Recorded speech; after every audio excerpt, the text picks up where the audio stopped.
Good evening, dear listener. Tonight, we step quietly into the shadows of a different kind of tale. One wrapped in mystery, soft footsteps, and unanswered questions drifting through the night air. But before we begin, if these calm, suspense-tinged stories help you drift into rest, feel free to like this video and subscribe. I'd truly love to know where you're listening from and what hour of the night finds you keeping watch with us. Our little circle stretches across darkened streets and silent rooms, connected by curiosity and quiet wonder. So lower the lights, let the world settle into hush, and follow me as we slip gently into tonight's investigation. A Study in Scarlet. Part 1. Chapter 1. Mr. Sherlock Holmes. In the year 1878, I took my degree of Doctor of Medicine of the University of London and proceeded to Netley to go through the course prescribed for surgeons in the army. Having completed my studies there, I was duly attached to the 5th Northumberland Fusiliers as assistant surgeon. The regiment was stationed in India at the time, and before I could join it, the Second Afghan War had broken out. On landing at Bombay, I learned that my corps had advanced through the passes and was already deep in the enemy's country. I followed, however, with many other officers who were in the same situation as myself, and succeeded in reaching Kandahar in safety, where I found my regiment and at once entered upon my new duties. The campaign brought honours and promotion to many, but for me, it had nothing but misfortune and disaster. I was removed from my brigade and attached to the Berkshires, with whom I served at the fatal Battle of Maiwand. There, I was struck on the shoulder by a Jizail bullet, which shattered the bone and grazed the subclavian artery. I should have fallen into the hands of the murderous Ghazis had it not been for the devotion and courage shown by Murray, my orderly, who threw me across a pack horse and succeeded in bringing me safely to the British lines. Worn with pain and weak from the prolonged hardships which I had undergone, I was removed, with a great train of wounded sufferers, to the base hospital at Peshawar. Here I rallied, and had already improved so far as to be able to walk about the wards, and even to bask a little upon the veranda when I was struck down by enteric fever, that curse of our Indian possessions. For months my life was despaired of, and when at last I came to myself and became convalescent, I was so weak and emaciated that a medical board determined that not a day should be lost in sending me back to England. I was dispatched accordingly in the troopship Orontes, and landed a month later on Portsmouth jetty with my health irretrievably ruined, but with permission from a paternal government to spend the next 9 months in attempting to improve it. I had neither kith nor kin in England, and was therefore as free as air, or as free as an income of 11 shillings and 6pence a day will permit a man to be. Under such circumstances, I naturally gravitated to London, that great cesspool into which all the loungers and idlers of the empire are irresistibly drained. There I stayed for some time at a private hotel in the Strand, leading a comfortless, meaningless existence, and spending such money as I had, considerably more freely than I ought. So alarming did the state of my finances become, that I soon realized that I must either leave the metropolis and rusticate somewhere in the country, or that I must make a complete alteration in my style of living. Choosing the latter alternative, I began by making up my mind to leave the hotel and to take up my quarters in some less pretentious and less expensive domicile. On the very day that I had come to this conclusion, I was standing at the Criterion bar when someone tapped me on the shoulder, and turning round, I recognized young Stamford, who had been a dresser under me at Bart's. The sight of a friendly face in the great wilderness of London is a pleasant thing indeed to a lonely man. In old days, Stamford had never been a particular crony of mine, but now I hailed him with enthusiasm, and he, in his turn, appeared to be delighted to see me. In the exuberance of my joy, I asked him to lunch with me at the Holborn, and we started off together in a hansom. "Whatever have you been doing with yourself, Watson?" he asked, in undisguised wonder as we rattled through the crowded London streets.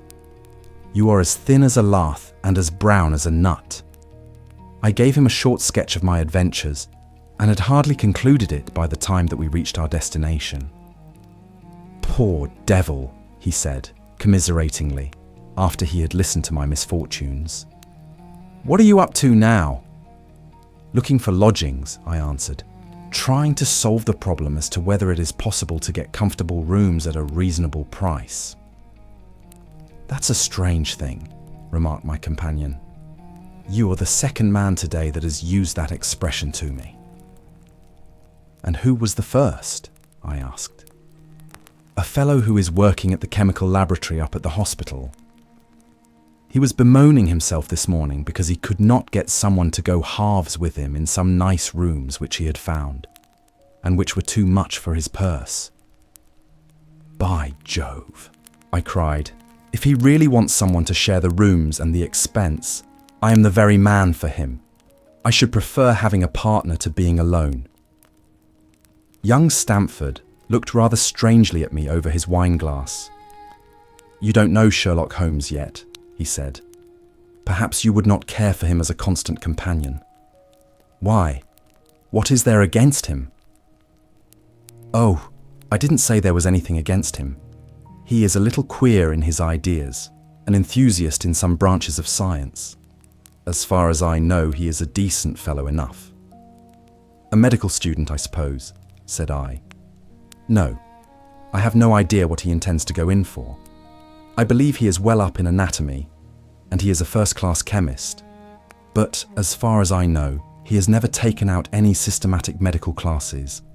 His studies are very desultory and eccentric, but he has amassed a lot of out-of-the-way knowledge which would astonish his professors."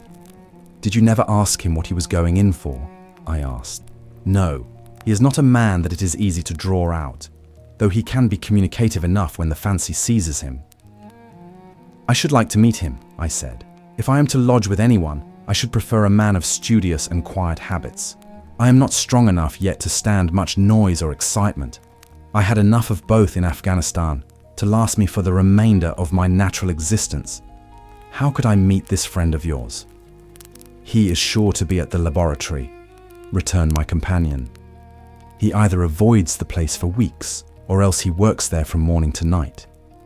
If you like, we shall drive round together after luncheon." "Certainly," I answered, and the conversation drifted away into other channels. As we made our way to the hospital after leaving the Holborn, Stamford gave me a few more particulars about the gentleman whom I proposed to take as a fellow lodger. "You mustn't blame me if you don't get on with him," he said. "I know nothing more of him than I have learned from meeting him occasionally in the laboratory. You proposed this arrangement, so you must not hold me responsible." "If we don't get on, it will be easy to part company," I answered. "It seems to me, Stamford," I added, looking hard at my companion, "that you have some reason for washing your hands of the matter. Is this fellow's temper so formidable, or what is it? Don't be mealy-mouthed about it." "It is not easy to express the inexpressible," he answered with a laugh. "Holmes is a little too scientific for my tastes. It approaches to cold-bloodedness. I could imagine his giving a friend a little pinch of the latest vegetable alkaloid, not out of malevolence, you understand, but simply out of a spirit of inquiry, in order to have an accurate idea of the effects.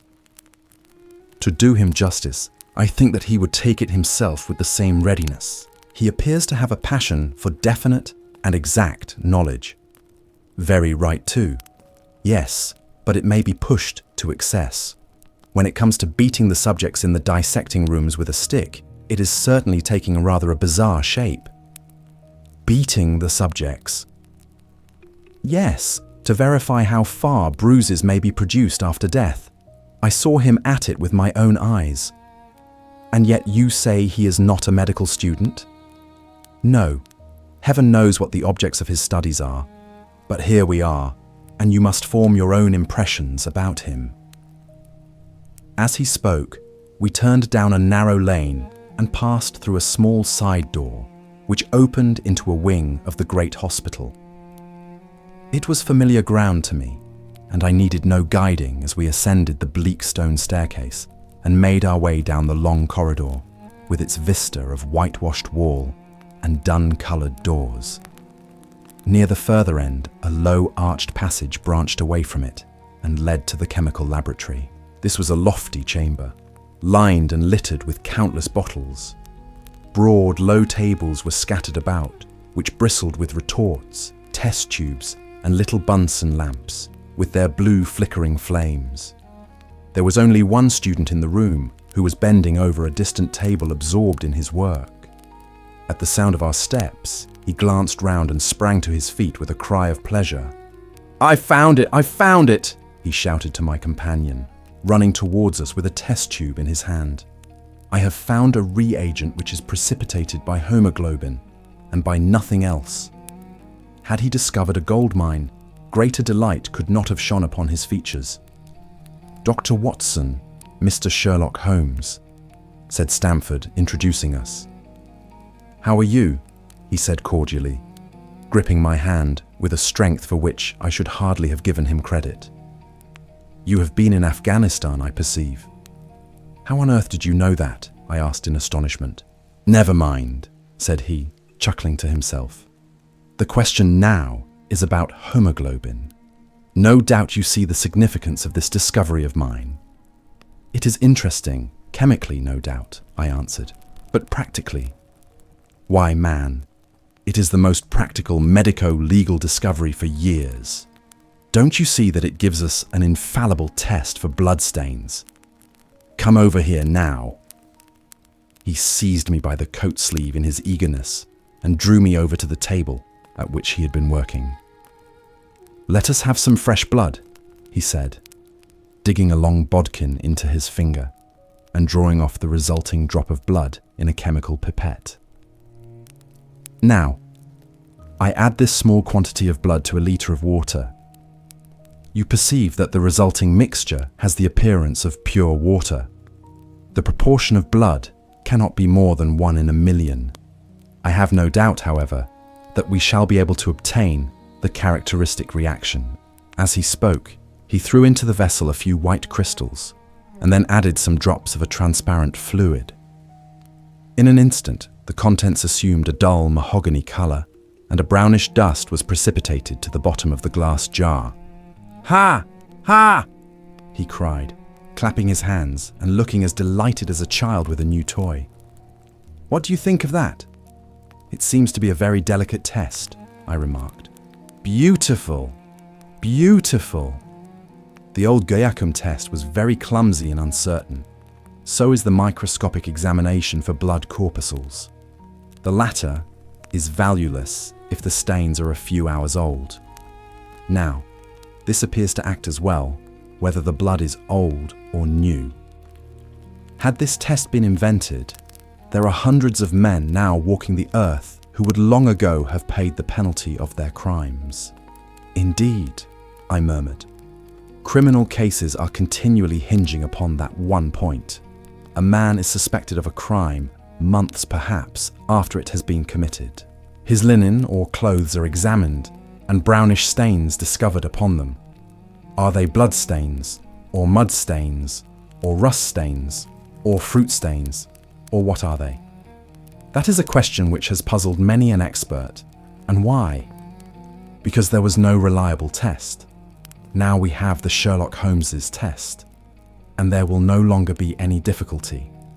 His eyes fairly glittered as he spoke, and he put his hand over his heart and bowed as if to some applauding crowd conjured up by his imagination.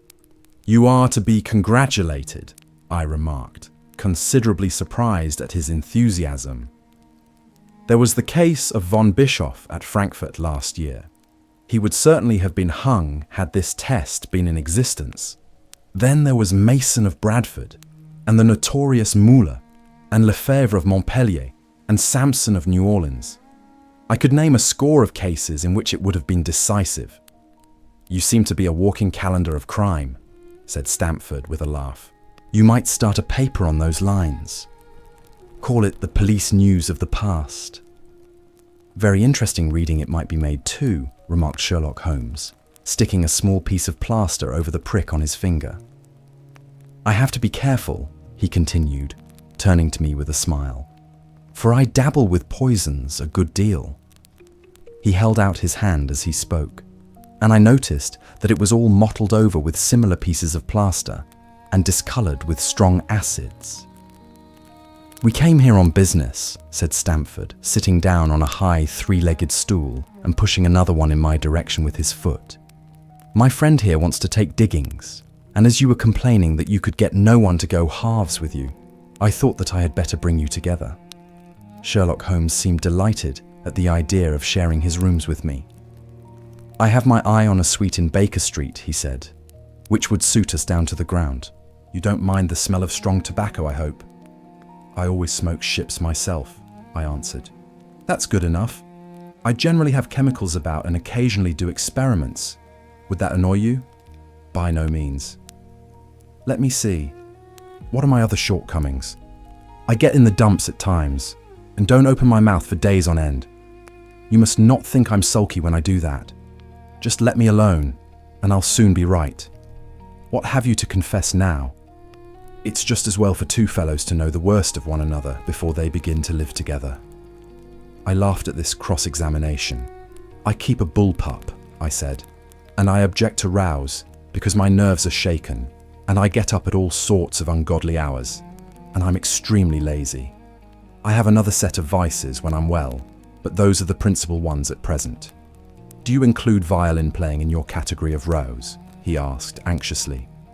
"It depends on the player," I answered. "A well-played violin is a treat for the gods, a badly played one—" "Oh, that's all right," he cried with a merry laugh. "I think we may consider the thing as settled. That is, if the rooms are agreeable to you. When shall we see them? Call for me here at noon tomorrow, and we'll go together and settle everything," he answered. "All right, noon exactly," said I, shaking his hand. We left him working among his chemicals, and we walked together towards my hotel. "By the way," I asked suddenly, stopping and turning upon Stamford, "how the deuce did he know that I'd come from Afghanistan?" My companion smiled an enigmatical smile. "That's just his little peculiarity," he said. "A good many people have wanted to know how he finds things out." "Oh, a mystery, is it?" I cried, rubbing my hands. "This is very piquant. I am much obliged to you for bringing us together. The proper study of mankind is man, you know." "You must study him then," Stamford said as he bade me goodbye. "You'll find him a knotty problem, though. I'll wager he learns more about you than you about him." "Goodbye." "Goodbye," I answered, and strolled on to my hotel, considerably interested in my new acquaintance. Chapter 2. The Science of Deduction. We met next day as he had arranged and inspected the rooms at number 221B Baker Street, of which he had spoken at our meeting. They consisted of a couple of comfortable bedrooms and a single large airy sitting room, cheerfully furnished and illuminated by two broad windows. So desirable in every way were the apartments, and so moderate did the terms seem when divided between us, that the bargain was concluded upon the spot, and we at once entered into possession. That very evening I moved my things round from the hotel, and on the following morning Sherlock Holmes followed me with several boxes and portmanteaus. For a day or two we were busily employed in unpacking and laying out our property to the best advantage. That done, we gradually began to settle down and to accommodate ourselves to our new surroundings. Holmes was certainly not a difficult man to live with. He was quiet in his ways, and his habits were regular. It was rare for him to be up after 10 at night, and he had invariably breakfasted and gone out before I rose in the morning. Sometimes he spent his day at the chemical laboratory, sometimes in the dissecting rooms, and occasionally in long walks, which appeared to take him into the lowest portions of the city. Nothing could exceed his energy when the working fit was upon him. But now and again, a reaction would seize him, and for days on end, he would lie upon the sofa in the sitting room, hardly uttering a word or moving a muscle from morning to night. On these occasions I have noticed such a dreamy, vacant expression in his eyes that I might have suspected him of being addicted to the use of some narcotic, had not the temperance and cleanliness of his whole life forbidden such a notion. As the weeks went by, my interest in him and my curiosity as to his aims in life gradually deepened and increased. His very person and appearance were such as to strike the attention of the most casual observer. In height, he was rather over 6 feet, and so excessively lean that he seemed to be considerably taller. His eyes were sharp and piercing, save during those intervals of torpor to which I have alluded, and his thin, hawk-like nose gave his whole expression an air of alertness and decision. His chin, too, had the prominence and squareness which mark the man of determination. His hands were invariably blotted with ink and stained with chemicals, yet he was possessed of extraordinary delicacy of touch, as I frequently had occasion to observe when I watched him manipulating his fragile philosophical instruments. The reader may set me down as a hopeless busybody when I confess how much this man stimulated my curiosity, and how often I endeavored to break through the reticence which he showed on all that concerned himself. Before pronouncing judgment, however, be it remembered how objectless was my life, and how little there was to engage my attention. My health forbade me from venturing out unless the weather was exceptionally genial, and I had no friends who would call upon me and break the monotony of my daily existence. Under these circumstances, I eagerly hailed the little mystery which hung around my companion, and spent much of my time in endeavoring to unravel it. He was not studying medicine. He had himself, in reply to a question, confirmed Stamford's opinion upon that point. Neither did he appear to have pursued any course of reading which might fit him for a degree in science, or any other recognized portal which would give him an entrance into the learned world. Yet his zeal for certain studies was remarkable, and within eccentric limits, his knowledge was so extraordinarily ample and minute that his observations have fairly astounded me. Surely no man would work so hard or attain such precise information unless he had some definite end in view. Desultory readers are seldom remarkable for the exactness of their learning. No man burdens his mind with small matters unless he has some very good reason for doing so. His ignorance was as remarkable as his knowledge. Of contemporary literature, philosophy, and politics, he appeared to know next to nothing. Upon my quoting Thomas Carlyle, he inquired in the naivest way who he might be and what he had done. My surprise reached a climax, however, when I found incidentally that he was ignorant of the Copernican theory and of the composition of the solar system. That any civilized human being in this 19th century should not be aware that the Earth traveled round the Sun appeared to be to me such an extraordinary fact that I could hardly realize it. "You appear to be astonished," he said, smiling at my expression of surprise. "Now that I do know it, I shall do my best to forget it." "To forget it? You see," he explained, "I consider that a man's brain originally is like a little empty attic, and you have to stock it with such furniture as you choose. A fool takes in all the lumber of every sort that he comes across, so that the knowledge which might be useful to him gets crowded out, or at best is jumbled up with a lot of other things, so that he has a difficulty in laying his hands upon it. Now the skillful workman is very careful indeed as to what he takes into his brain attic. He will have nothing but the tools which may help him in doing his work, but of these he has a large assortment, and all in the most perfect order. It is a mistake to think that that little room has elastic walls, and can distend to any extent. Depend upon it, there comes a time when for every addition of knowledge, you forget something that you knew before. It is of the highest importance, therefore, not to have useless facts elbowing out the useful ones." "But the solar system," I protested. "What the deuce is it to me?" he interrupted impatiently. "You say that we go round the sun. If we went round the moon, it would not make a pennyworth of difference to me or to my work." I was on the point of asking him what that work might be, but something in his manner showed me that the question would be an unwelcome one. I pondered over our short conversation, however, and endeavored to draw my deductions from it. He said that he would acquire no knowledge which did not bear upon his object. Therefore, all the knowledge which he possessed was such as would be useful to him. I enumerated in my own mind all the various points upon which he had shown me that he was exceptionally well informed. I even took a pencil and jotted them down. I could not help smiling at the document when I had completed it. It ran in this way: knowledge of literature, nil, knowledge. Philosophy, nil, astronomy, nil, politics, feeble, botany, variable, well up in belladonna, opium and poisons generally, knows nothing of practical gardening, geology, practical but limited, tells at a glance different soils from each other. After walks has shown me splashes upon his trousers, and told me by their colour and consistence in what part of London he had received them. Chemistry, profound, anatomy, accurate but unsystematic, sensational literature, immense.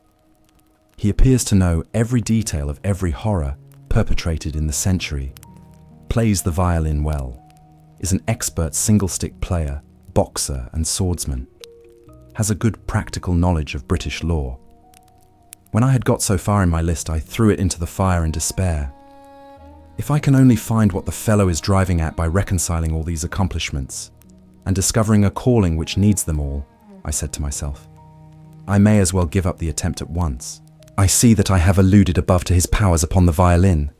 These were very remarkable, but as eccentric as all his other accomplishments. That he could play pieces, and difficult pieces, I knew well, because at my request he has played me some of Mendelssohn's Lieder and other favourites. When left to himself, however, he would seldom produce any music or attempt any recognised air. Leaning back in his armchair of an evening, he would close his eyes and scrape carelessly at the fiddle which was thrown across his knee. Sometimes the chords were sonorous and melancholy. Occasionally they were fantastic and cheerful. Clearly they reflected the thoughts which possessed him, but whether the music aided those thoughts, or whether the playing was simply the result of a whim or fancy, was more than I could determine. I might have rebelled against these exasperating solos had it not been that he usually terminated them by playing in quick succession a whole series of my favourite airs as a slight compensation for the trial upon my patience. During the first week or so, we had no callers, and I had begun to think that my companion was as friendless a man as I was myself. Presently, however, I found that he had many acquaintances, and those in the most different classes of society.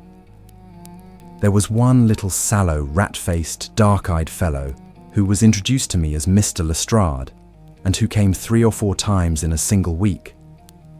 One morning, a young girl called, fashionably dressed, and stayed for half an hour or more.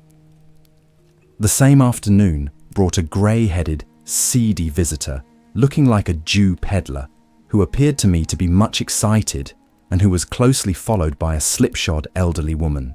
On another occasion, an old white-haired gentleman had an interview with my companion, and on another, a railway porter in his velveteen uniform. When any of these nondescript individuals put in an appearance, Sherlock Holmes used to beg for the use of the sitting room, and I would retire to my bedroom. He always apologized to me for putting me to this inconvenience. I have to use this room as a place of business, he said, and these people are my clients.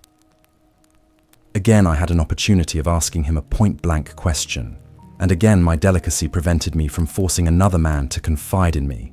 I imagined at the time that he had some strong reason for not alluding to it, but he soon dispelled the idea by coming round to the subject of his own accord. It was upon the 4th of March, as I have good reason to remember, that I rose somewhat earlier than usual, and found that Sherlock Holmes had not yet finished his breakfast. The landlady had become so accustomed to my late habits that my place had not been laid nor my coffee prepared. With the unreasonable petulance of mankind, I rang the bell and gave a curt intimation that I was ready.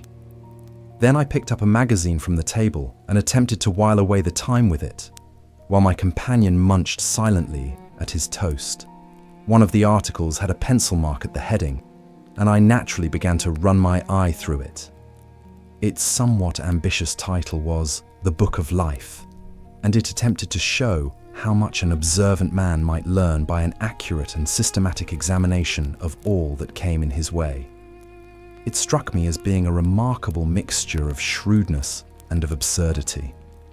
The reasoning was close and intense, but the deductions appeared to me to be far-fetched and exaggerated. The writer claimed by a momentary expression, a twitch of a muscle or a glance of an eye, to fathom a man's inmost thoughts. Deceit, according to him, was an impossibility in the case of one trained to observation and analysis. His conclusions were as infallible as so many propositions of Euclid. So startling would his results appear to the uninitiated that until they learned the processes by which he had arrived at them, they might well consider him as a necromancer. From a drop of water, said the writer, a logician could infer the possibility of an Atlantic or a Niagara without having seen or heard of one or the other. So all life is a great chain, the nature of which is known whenever we are shown a single link of it. Like all other arts, the science of deduction and analysis is one which can only be acquired by long and patient study, nor is life long enough to allow any mortal to attain the highest possible perfection in it. Before turning to those moral and mental aspects of the matter, which present the greatest difficulties, let the inquirer begin by mastering more elementary problems. Let him, on meeting a fellow mortal, learn at a glance to distinguish the history of the man and the trade or profession to which he belongs. Puerile as such an exercise may seem, it sharpens the faculties of observation and teaches one where to look and what to look for. By a man's fingernails, by his coat sleeve, by his boot, by his trouser knees, by the callosities of his forefinger and thumb, by his expression, by his shirt cuffs, by each of these things a man's calling is plainly revealed. That all united should fail to enlighten the competent inquirer in any case is almost inconceivable. What ineffable twaddle, I cried, slapping the magazine down on the table. I never read such rubbish in my life. What is it? Asked Sherlock Holmes. Why, this article, I said, pointing at it with my egg spoon as I sat down to my breakfast. I see that you have read it since you have marked it. I don't deny that it is smartly written. It irritates me, though. It is evidently the theory of some armchair lounger who evolves all these neat little paradoxes in the seclusion of his own study. It is not practical.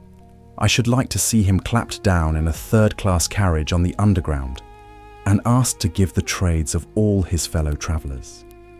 I would lay 1,000 to 1 against him. You would lose your money, Sherlock Holmes remarked calmly. As for the article, I wrote it myself. You. Yes, I have a turn both for observation and for deduction.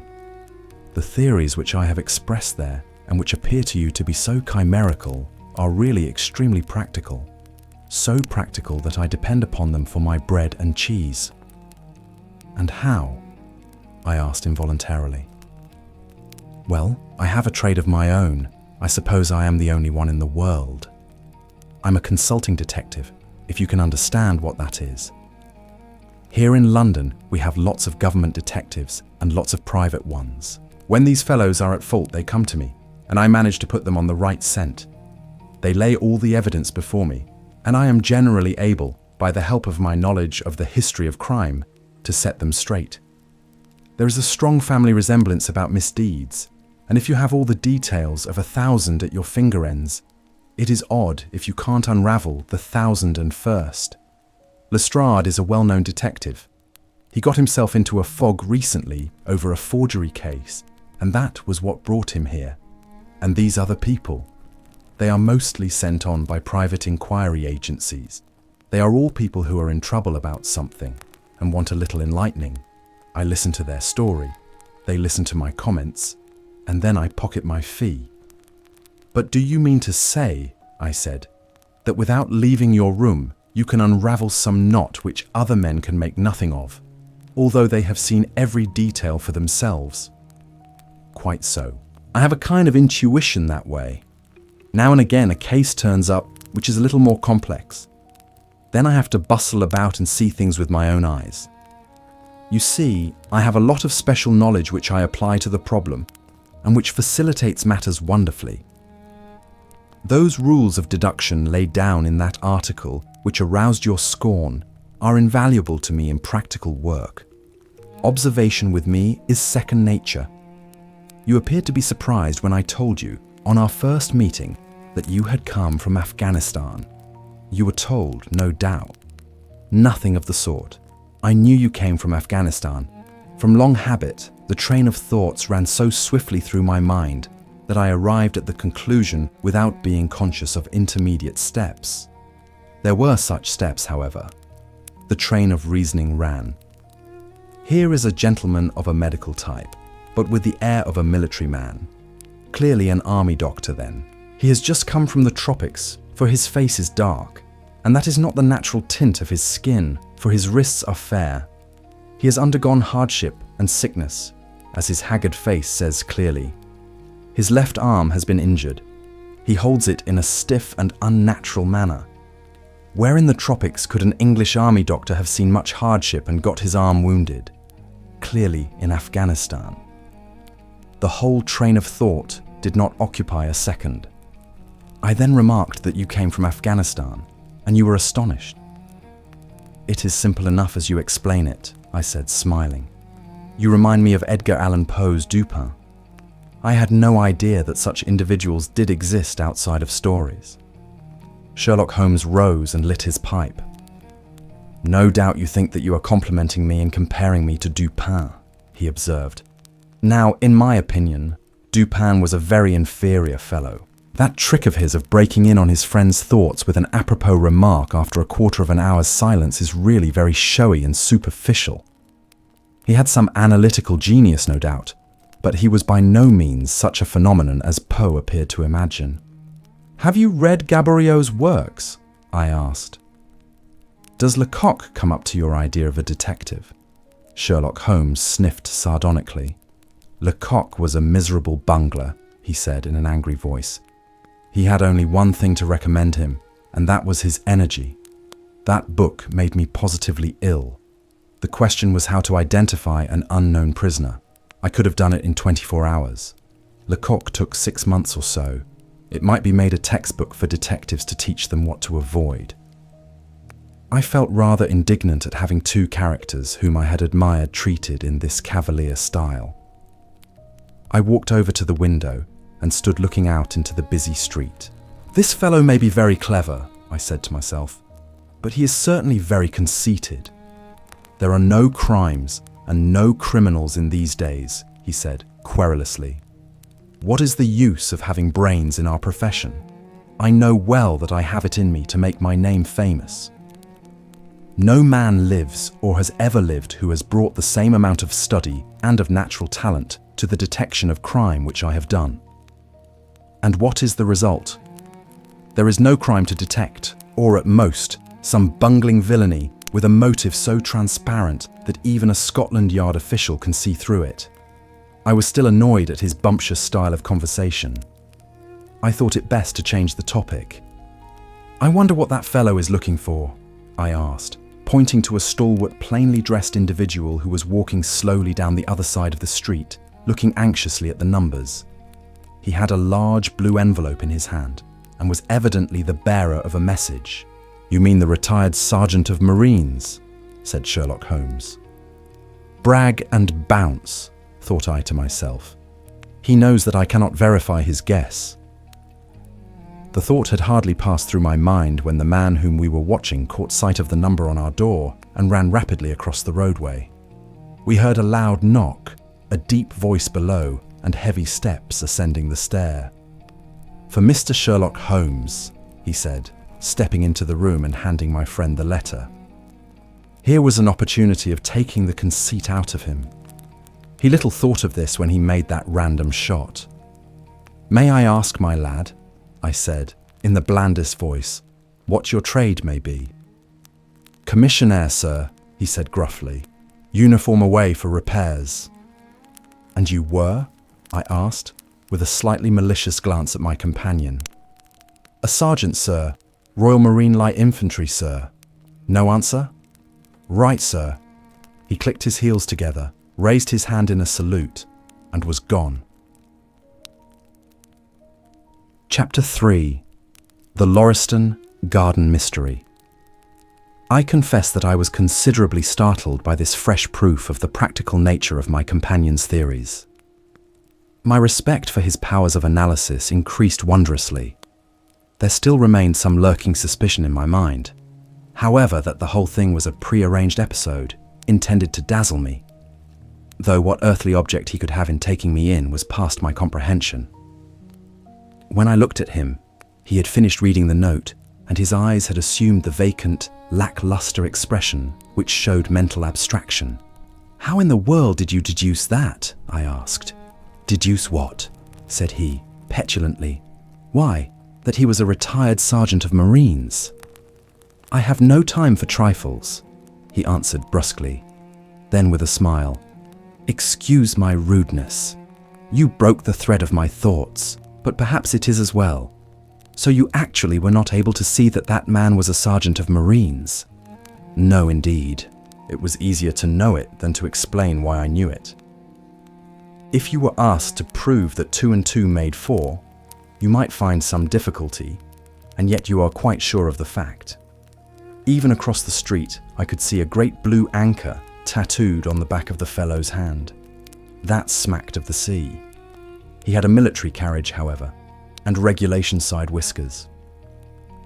There we have the Marine. He was a man with some amount of self-importance and a certain air of command. You must have observed the way in which he held his head and swung his cane. A steady, respectable middle-aged man too on the face of him. All facts which led me to believe that he had been a sergeant. "Wonderful," I ejaculated. "Commonplace," said Holmes, though I thought from his expression that he was pleased at my evident surprise and admiration. "I said just now that there were no criminals. It appears that I am wrong. Look at this."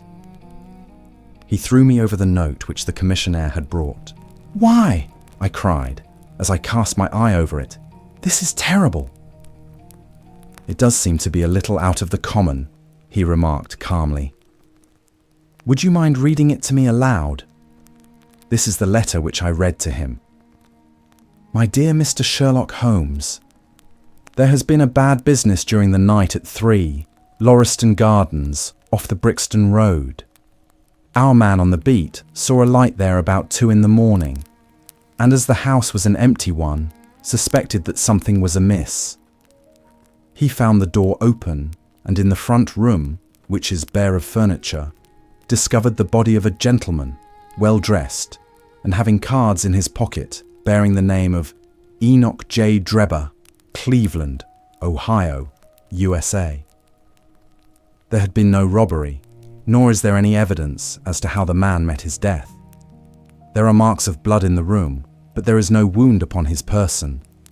We are at a loss as to how he came into the empty house. Indeed, the whole affair is a puzzler. If you can come round to the house any time before 12, you will find me there. I have left everything in statu quo until I hear from you. If you are unable to come, I shall give you fuller details and would esteem it a great kindness if you would favour me with your opinion. Yours faithfully, Tobias Gregson. Gregson is the smartest of the Scotland Yarders, my friend remarked. He and Lestrade are the pick of a bad lot. They are both quick and energetic, but conventional, shockingly so. They have their knives into one another too. They are as jealous as a pair of professional beauties. There will be some fun over this case if they are both put upon the scent. I was amazed at the calm way in which he rippled on. "Surely there is not a moment to be lost," I cried. "Shall I go and order you a cab?" "I'm not sure about whether I shall go. I am the most incurably lazy devil that ever stood in shoe leather. That is, when the fit is on me, for I can be spry enough at times. Why, it is just such a chance as you have been longing for." "My dear fellow, what does it matter to me? Supposing I unravel the whole matter, you may be sure that Gregson, Lestrade and Comather will pocket all the credit. That comes of being an unofficial personage. But he begs you to help him. Yes. He knows that I am his superior and acknowledges it to me, but he would cut his tongue out before he would own it to any third person. However, we may as well go and have a look. I shall work it out on my own hook. I may have a laugh at them if I have nothing else. Come on. He hustled on his overcoat and bustled about in a way that showed that an energetic fit had superseded the apathetic one. Get your hat, he said. You wish me to come? Yes, if you have nothing better to do. A minute later we were both in a hansom, driving furiously for the Brixton Road. It was a foggy, cloudy morning, and a dun-coloured veil hung over the housetops, looking like the reflection of the mud-coloured streets beneath. My companion was in the best of spirits and prattled away about Cremona fiddles and the difference between a Stradivarius and an Amati. As for myself, I was silent, for the dull weather and the melancholy business upon which we were engaged depressed my spirits. You don't seem to give much thought to the matter in hand, I said at last, interrupting Holmes's musical disquisition. No data yet, he answered. It is a capital mistake to theorize before you have all the evidence. It biases the judgment. You will have your data soon, I remarked, pointing with my finger. This is the Brixton Road, and that is the house, if I am not very much mistaken. So it is. Stop, driver, stop. We were still 100 yards or so from it, but he insisted upon our alighting, and we finished our journey upon foot. Number 3, Lauriston Gardens, wore an ill-omened and minatory look. It was one of 4, which stood back some little way from the street, 2 being occupied and 2 empty. The latter looked out with 3 tiers of vacant melancholy windows, which were blank and dreary, save that here and there a "To Let" card had developed like a cataract upon the bleared panes. A small garden sprinkled over with a scattered eruption of sickly plants separated each of these houses from the street, and was traversed by a narrow pathway, yellowish in colour, and consisting apparently of a mixture of clay and of gravel. The whole place was very sloppy from the rain which had fallen through the night. The garden was bounded by a 3-foot brick wall with a fringe of wood rails upon the top, and against this wall was leaning a stalwart police constable, surrounded by a small knot of loafers, who craned their necks and strained their eyes in the vain hope of catching some glimpse of the proceedings within. I had imagined that Sherlock Holmes would at once have hurried into the house and plunged into a study of the mystery. Nothing appeared to be further from his intention. With an air of nonchalance which, under the circumstances, seemed to me to border upon affectation, he lounged up and down the pavement and gazed vacantly at the ground, the sky, the opposite houses and the line of railings. Having finished his scrutiny, he proceeded slowly down the path, or rather down the fringe of grass which flanked the path, keeping his eyes riveted upon the ground. Twice he stopped, and once I saw him smile, and heard him utter an exclamation of satisfaction. There were many marks of footsteps upon the wet clayey soil, but since the police had been coming and going over it, I was unable to see how my companion could hope to learn anything from it. Still, I had had such extraordinary evidence of the quickness of his perceptive faculties that I had no doubt that he could see a great deal which was hidden from me. At the door of the house we were met by a tall, white-faced, flaxen-haired man, with a notebook in his hand, who rushed forward and wrung my companion's hand with effusion. "It is indeed kind of you to come," he said. "I have had everything left untouched." "Except that," my friend answered, pointing at the pathway. "If a herd of buffaloes had passed along, there could not be a greater mess. No doubt, however, you had drawn your own conclusions, Gregson, before you permitted this." "I have had so much to do inside the house," the detective said evasively. "My colleague, Mr. Lestrade, is here. I had relied upon him to look after this." Holmes glanced at me and raised his eyebrows sardonically. "With 2 such men as yourself and Lestrade upon the ground, there will not be much for a third party to find out," he said. Gregson rubbed his hands in a self-satisfied way. "I think we have done all that can be done," he answered. "It's a queer case, though, and I knew your taste for such things." "You did not come here in a cab?" asked Sherlock Holmes. "No, sir." "Nor Lestrade?" "No, sir." "Then let us go and look at the room." With which inconsequent remark, he strode on into the house, followed by Gregson, whose features expressed his astonishment. A short passage, bare-planked and dusty, led to the kitchen and offices. 2 doors opened out of it to the left and to the right. One of these had obviously been closed for many weeks. The other belonged to the dining room, which was the apartment in which the mysterious affair had occurred. Holmes walked in, and I followed him with that subdued feeling at my heart which the presence of death inspires. It was a large square room, looking all the larger from the absence of all furniture. A vulgar flaring paper adorned the walls, but it was blotched in places with mildew, and here and there great strips had become detached and hung down, exposing the yellow plaster beneath. Opposite the door was a showy fireplace, surmounted by a mantelpiece of imitation white marble. On one corner of this was stuck the stump of a red wax candle. The solitary window was so dirty that the light was hazy and uncertain, giving a dull grey tinge to everything, which was intensified by the thick layer of dust which coated the whole apartment. All these details I observed afterwards.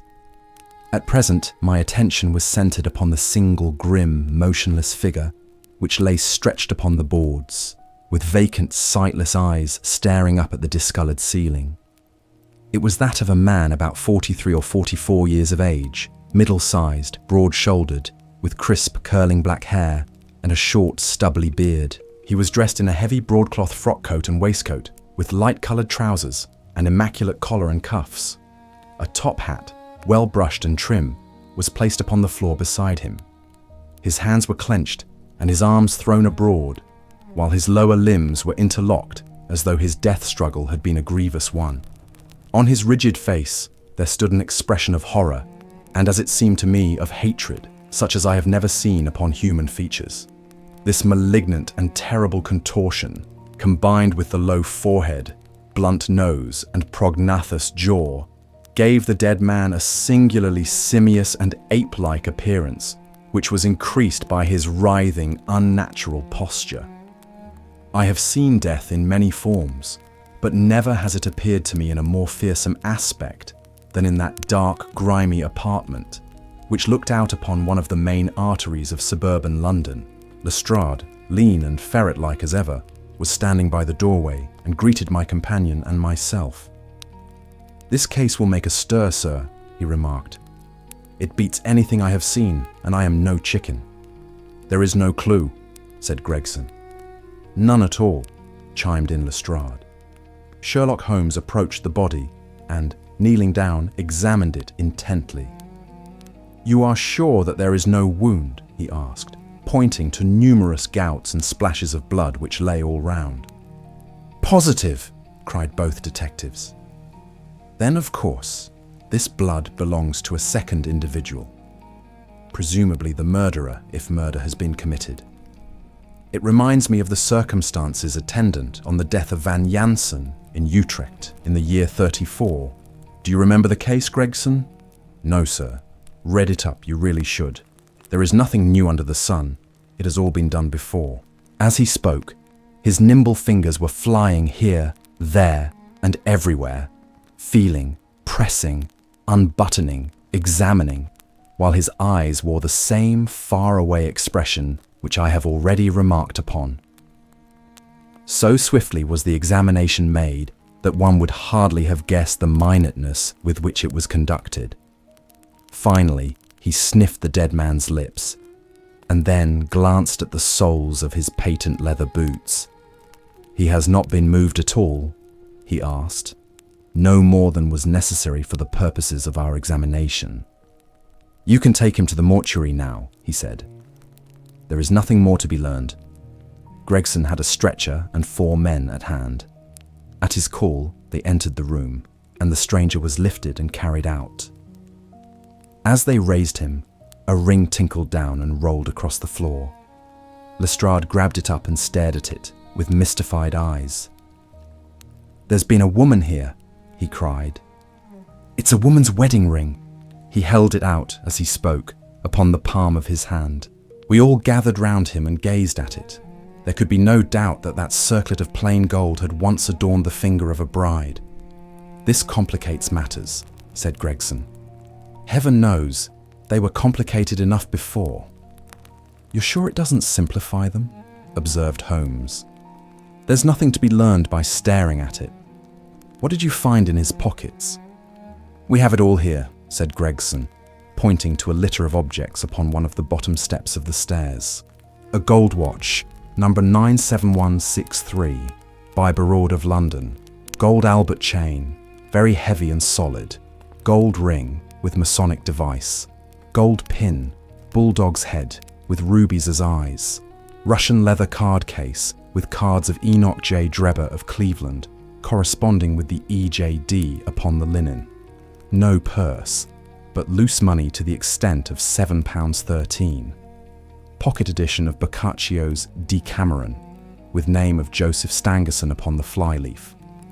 2 letters, one addressed to E.J. Drebber and one to Joseph Stangerson.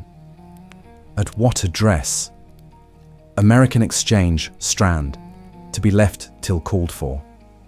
They are both from the Gaillon Steamship Company and refer to the sailing of their boats from Liverpool. It is clear that this unfortunate man was about to return to New York. Have you made any inquiries as to this man, Stangerson?" "I did it at once, sir," said Gregson. "I have had advertisements sent to all the newspapers, and one of my men has gone to the American Exchange, but he has not returned yet." "Have you sent to Cleveland? We telegraphed this morning. How did you word your inquiries?" "We simply detailed the circumstances and said that we should be glad of any information which could help us." "You did not ask for particulars on any point which appeared to you to be crucial?" "I asked about Stangerson. Nothing else? Is there no circumstance on which this whole case appears to hinge? Will you not telegraph again?" "I have said all I have to say," said Gregson in an offended voice. Sherlock Holmes chuckled to himself and appeared to be about to make some remark, when Lestrade, who had been in the front room while we were holding this conversation in the hall, reappeared upon the scene, rubbing his hands in a pompous and self-satisfied manner. "Mr. Gregson," he said, "I have just made a discovery of the highest importance, and one which would have been overlooked had I not made a careful examination of the walls." The little man's eyes sparkled as he spoke, and he was evidently in a state of suppressed exultation at having scored a point against his colleague.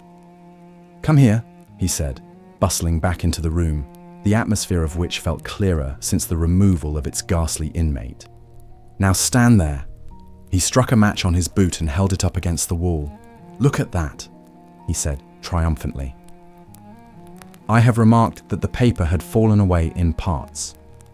In this particular corner of the room, a large piece had peeled off, leaving a yellow square of coarse plastering. Across this bare space, there was scrawled in blood-red letters a single word: Raish. "What do you think of that?" cried the detective, with the air of a showman exhibiting his show. This was overlooked because it was in the darkest corner of the room, and no one thought of looking there. The murderer has written it with his or her own blood. See this smear where it has trickled down the wall. That disposes of the idea of suicide anyhow. Why was that corner chosen to write it on? I will tell you. See that candle on the mantelpiece. It was lit at the time, and if it was lit, this corner would be the brightest instead of the darkest portion of the wall. "And what does it mean now that you have found it?" asked Gregson in a depreciatory voice. "Mean? Why, it means that the writer was going to put the female name Rachel, but was disturbed before he or she had time to finish. You mark my words, when this case comes to be cleared up, you will find that a woman named Rachel has something to do with it. It's all very well for you to laugh, Mr. Sherlock Holmes. You may be very smart and clever, but the old hound is the best when all is said and done." "I really beg your pardon," said my companion, who had ruffled the little man's temper by bursting into an explosion of laughter. "You certainly have the credit of being the first of us to find this out, and, as you say, it bears every mark of having been written by the other participant in last night's mystery. I have not had time to examine this room yet, but with your permission, I shall do so now." As he spoke, he whipped a tape measure and a large round magnifying glass from his pocket. With these two implements, he trotted noiselessly about the room, sometimes stopping, occasionally kneeling, and once lying flat upon his face. So engrossed was he with his occupation that he appeared to have forgotten our presence, for he chattered away to himself under his breath the whole time, keeping up a running fire of exclamations, groans, whistles, and little cries suggestive of encouragement and of hope. As I watched him, I was irresistibly reminded of a pure-blooded, well-trained foxhound as it dashes backwards and forwards through the covert, whining in its eagerness until it comes across the lost scent. For 20 minutes or more, he continued his researches, measuring with the most exact care the distance between marks which were entirely invisible to me, and occasionally applying his tape to the walls in an equally incomprehensible manner. In one place, he gathered up very carefully a little pile of grey dust from the floor and packed it away in an envelope. Finally, he examined with his glass the word upon the wall, going over every letter of it with the most minute exactness. This done, he appeared to be satisfied, for he replaced his tape and his glass in his pocket. "They say that genius is an infinite capacity for taking pains," he remarked with a smile. "It's a very bad definition, but it does apply to detective work." Gregson and Lestrade had watched the maneuvers of their amateur companion with considerable curiosity and some contempt. They evidently failed to appreciate the fact, which I had begun to realize, that Sherlock Holmes's smallest actions were all directed towards some definite and practical end. "What do you think of it, sir?" they both asked. "It would be robbing you of the credit of the case if I was to presume to help you," remarked my friend. "You are doing so well now that it would be a pity for anyone to interfere." There was a world of sarcasm in his voice as he spoke. "If you will let me know how your investigations go," he continued, "I shall be happy to give you any help I can. In the meantime, I should like to speak to the constable who found the body. Can you give me his name and address?" Lestrade glanced at his notebook. "John Rance," he said. "He is off duty now. You will find him at 46 Audley Court, Kennington Park Gate." Holmes took a note of the address. "Come along, Doctor," he said. "We shall go and look him up. I'll tell you one thing which may help you in the case," he continued, turning to the two detectives. "There has been murder done, and the murderer was a man. He was more than 6 feet high, was in the prime of life, had small feet for his height, wore coarse, square-toed boots, and smoked a Trichinopoly cigar. He came here with his victim in a 4-wheeled cab, which was drawn by a horse with 3 old shoes and 1 new one on his off foreleg. In all probability, the murderer had a florid face, and the fingernails of his right hand were remarkably long. These are only a few indications, but they may assist you." Lestrade and Gregson glanced at each other with an incredulous smile. "If this man was murdered, how was it done?" asked the former. "Poison," said Sherlock Holmes curtly, and strode off. "One other thing, Lestrade," he added, turning round at the door. "Rach is the German for revenge, so don't lose your time looking for Miss Rachel."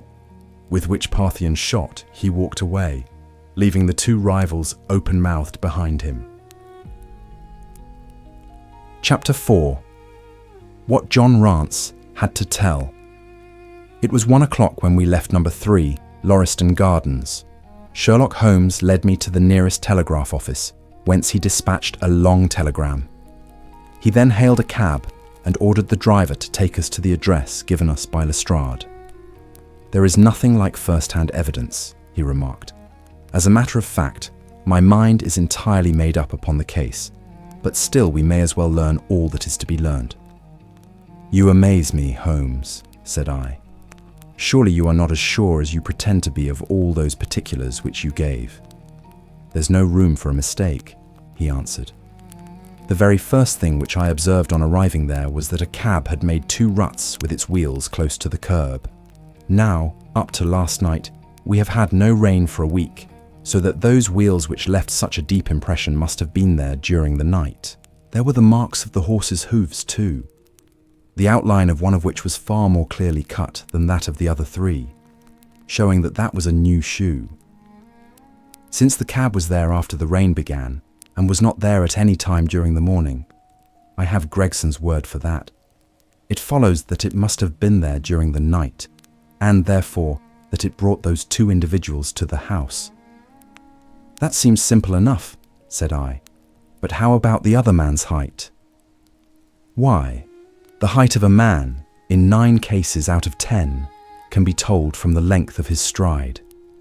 It is a simple calculation enough, though there is no use my boring you with figures.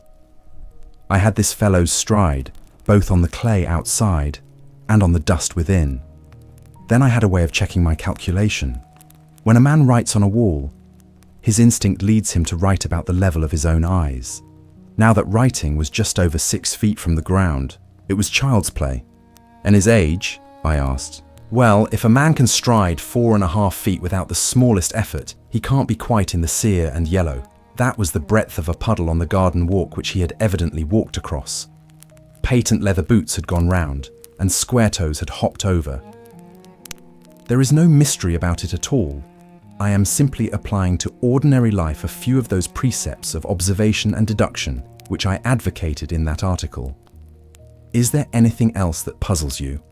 The fingernails and the trichinopoly, I suggested.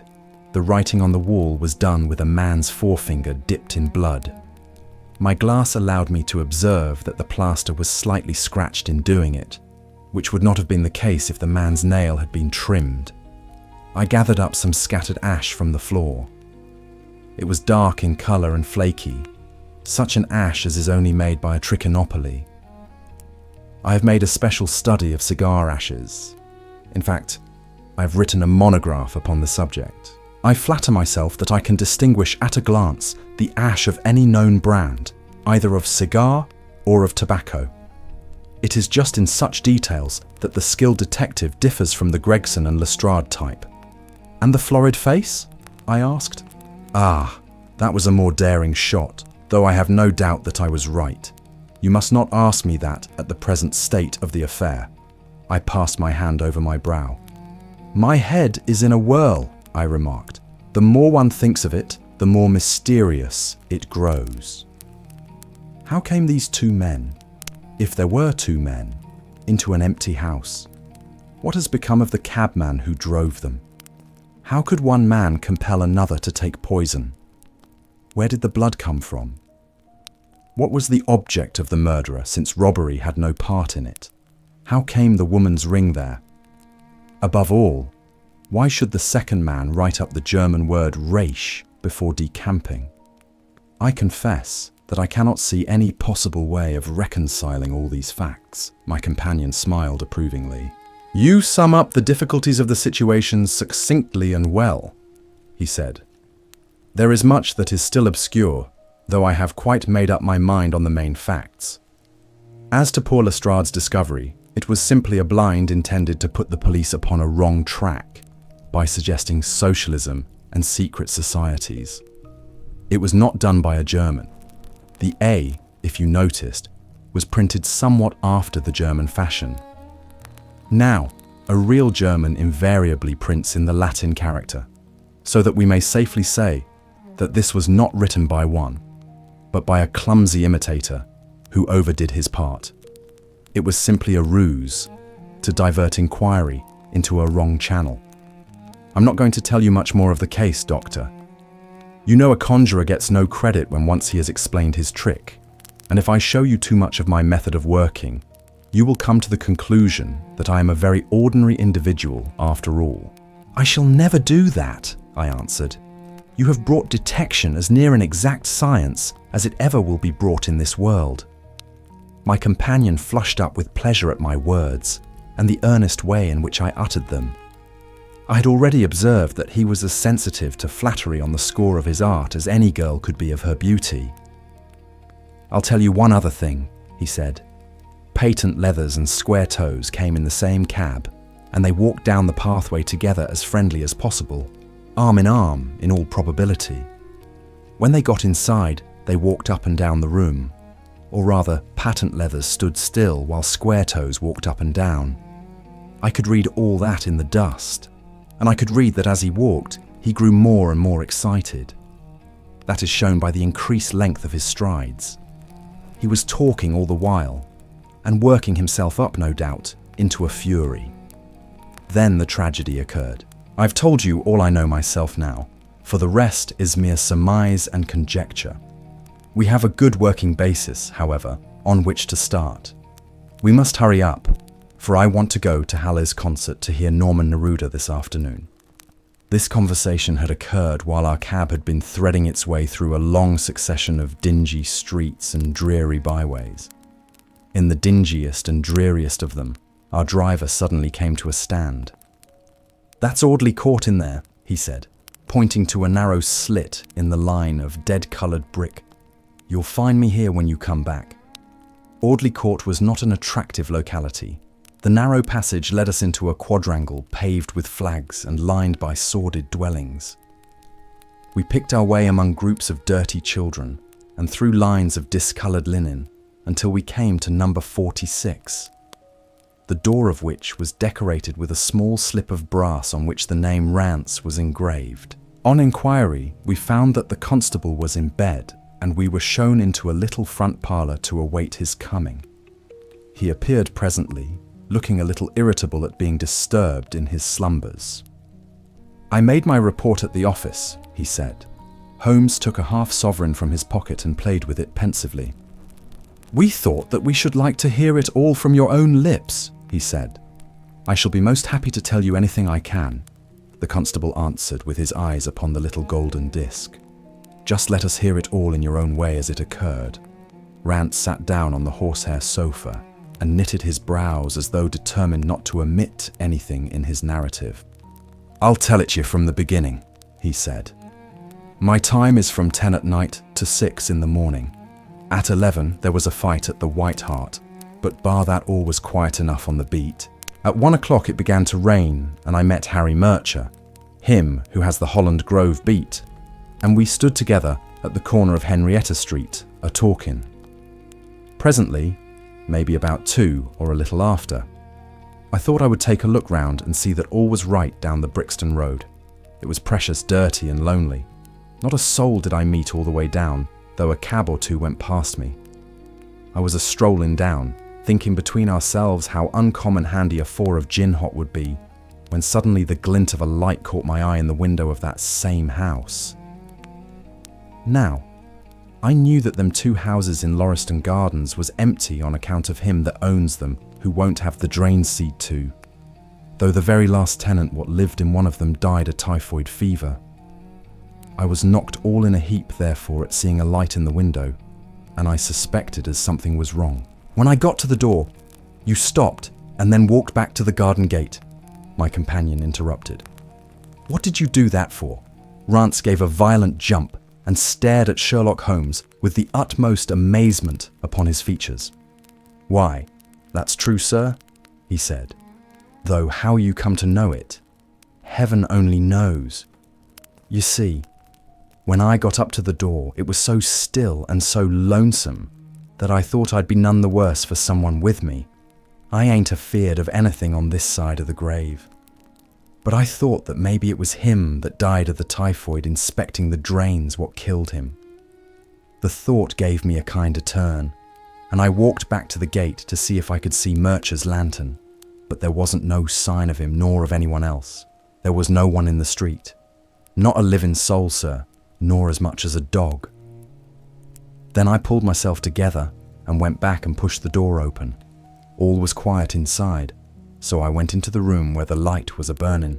There was a candle flickering on the mantelpiece, a red wax one, and by its light I saw— Yes, I know all that you saw. You walked round the room several times and you knelt down by the body, and then you walked through and tried the kitchen door, and then— John Rance sprang to his feet with a frightened face and suspicion in his eyes. "Where was you hid to see all that?" he cried. It seems to me that you knows a deal more than you should." Holmes laughed and threw his card across the table to the constable. "Don't get arresting me for the murder," he said. "I am one of the hounds and not the wolf.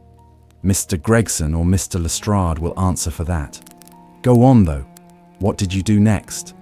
Rance resumed his seat, without, however, losing his mystified expression. "I went back to the gate and sounded my whistle. That brought Murcher and 2 more to the spot. Was the street empty then? Well, it was. As far as anybody that could be of any good goes." "What do you mean?" The constable's features broadened into a grin. "I've seen many a drunk chap in my time," he said, "but never anyone so crying drunk as that cove. He was at the gate when I came out, a-leaning up agin the railings, and a-singing at the pitch of his lungs about Columbine's newfangled banner, or some such stuff. He couldn't stand, far less help." "What sort of a man was he?" asked Sherlock Holmes. John Rance appeared to be somewhat irritated at this digression. "He was an uncommon drunk sort of man," he said. "He'd have found himself in the station if we hadn't been so took up. His face, his dress, didn't you notice them?" Holmes broke in impatiently. "I should think I did notice them, seeing that I had to prop him up, me and Murcher between us. He was a long chap, with a red face, the lower part muffled round." "That will do," cried Holmes. "What became of him?" "We'd enough to do without looking after him," the policeman said in an aggrieved voice. "I'll wager he found his way home all right." "How was he dressed?" "A brown overcoat." "Had he a whip in his hand?" "A whip? No." "He must have left it behind," muttered my companion. "You didn't happen to see or hear a cab after that?" "No." "There's a half-sovereign for you," my companion said, standing up and taking his hat. "I am afraid, Rance, that you will never rise in the force. That head of yours should be for use as well as ornament. You might have gained your sergeant's stripes last night. The man whom you held in your hands is the man who holds the clue of this mystery and whom we are seeking. There is no use of arguing about it now. I tell you that it is so. Come along, Doctor." We started off for the cab together, leaving our informant incredulous, but obviously uncomfortable. "The blundering fool," Holmes said bitterly, as we drove back to our lodgings. "Just to think of his having such an incomparable bit of good luck, and not taking advantage of it. I am rather in the dark still. It is true that the description of this man tallies with your idea of the second party in this mystery. But why should he come back to the house after leaving it? That is not the way of criminals. The ring, man, the ring. That was what he came back for. If we have no other way of catching him, we can always bait our line with the ring. I shall have him, Doctor. I'll lay you 2 to 1 that I have him. I must thank you for it all. I might not have gone but for you, and so have missed the finest study I ever came across. A study in Scarlet, eh? Why shouldn't we use a little art jargon? There's the scarlet thread of murder running through the colourless skein of life, and our duty is to unravel it, and isolate it, and expose every inch of it. And now for lunch, and then for Norman Neruda. Her attack and her bowing are splendid. What's that little thing of Chopin's she plays so magnificently? Tra-la-la, lira, lira, lay. Leaning back in the cab, this amateur bloodhound caroled away like a lark while I meditated upon the many-sidedness of the human mind. Chapter 5. Our advertisement brings a visitor. Our morning's exertions had been too much for my weak health, and I was tired out in the afternoon. After Holmes's departure for the concert, I lay down upon the sofa and endeavoured to get a couple of hours' sleep. It was a useless attempt. My mind had been too much excited by all that had occurred, and the strangest fancies and surmises crowded into it. Every time that I closed my eyes, I saw before me the distorted baboon-like countenance of the murdered man. So sinister was the impression which that face had produced upon me that I found it difficult to feel anything but gratitude for him who had removed its owner from the world. If ever human features bespoke vice of the most malignant type, they were certainly those of Enoch J. Drebber of Cleveland. Still, I recognized that justice must be done, and that the depravity of the victim was no condonement in the eyes of the law. The more I thought of it, the more extraordinary did my companion's hypothesis that the man had been poisoned appear. I remembered how he had sniffed his lips, and had no doubt that he had detected something which had given rise to the idea. Then again, if not poison, what had caused the man's death, since there was neither wound nor marks of strangulation? But, on the other hand, whose blood was that which lay so thickly upon the floor? There were no signs of a struggle, nor had the victim any weapon with which he might have wounded an antagonist. As long as all these questions were unsolved, I felt that sleep would be no easy matter, either for Holmes or myself. His quiet, self-confident manner convinced me that he had already formed a theory which explained all the facts, though what it was I could not for an instant conjecture. He was very late in returning, so late that I knew that the concert could not have detained him all the time. Dinner was on the table before he appeared. It was magnificent, he said, as he took his seat. Do you remember what Darwin says about music? He claims that the power of producing and appreciating it existed among the human race long before the power of speech was arrived at. Perhaps that is why we are so subtly influenced by it. There are vague memories in our souls of those misty centuries when the world was in its childhood. That's rather a broad idea, I remarked. One's ideas must be as broad as nature, if they are to interpret nature, he answered. What's the matter? You're not looking quite yourself. This Brixton Road affair has upset you. To tell the truth, it has, I said. I ought to be more case-hardened after my Afghan experiences. I saw my own comrades hacked to pieces at Maiwand without losing my nerve. I can understand. There is a mystery about this which stimulates the imagination.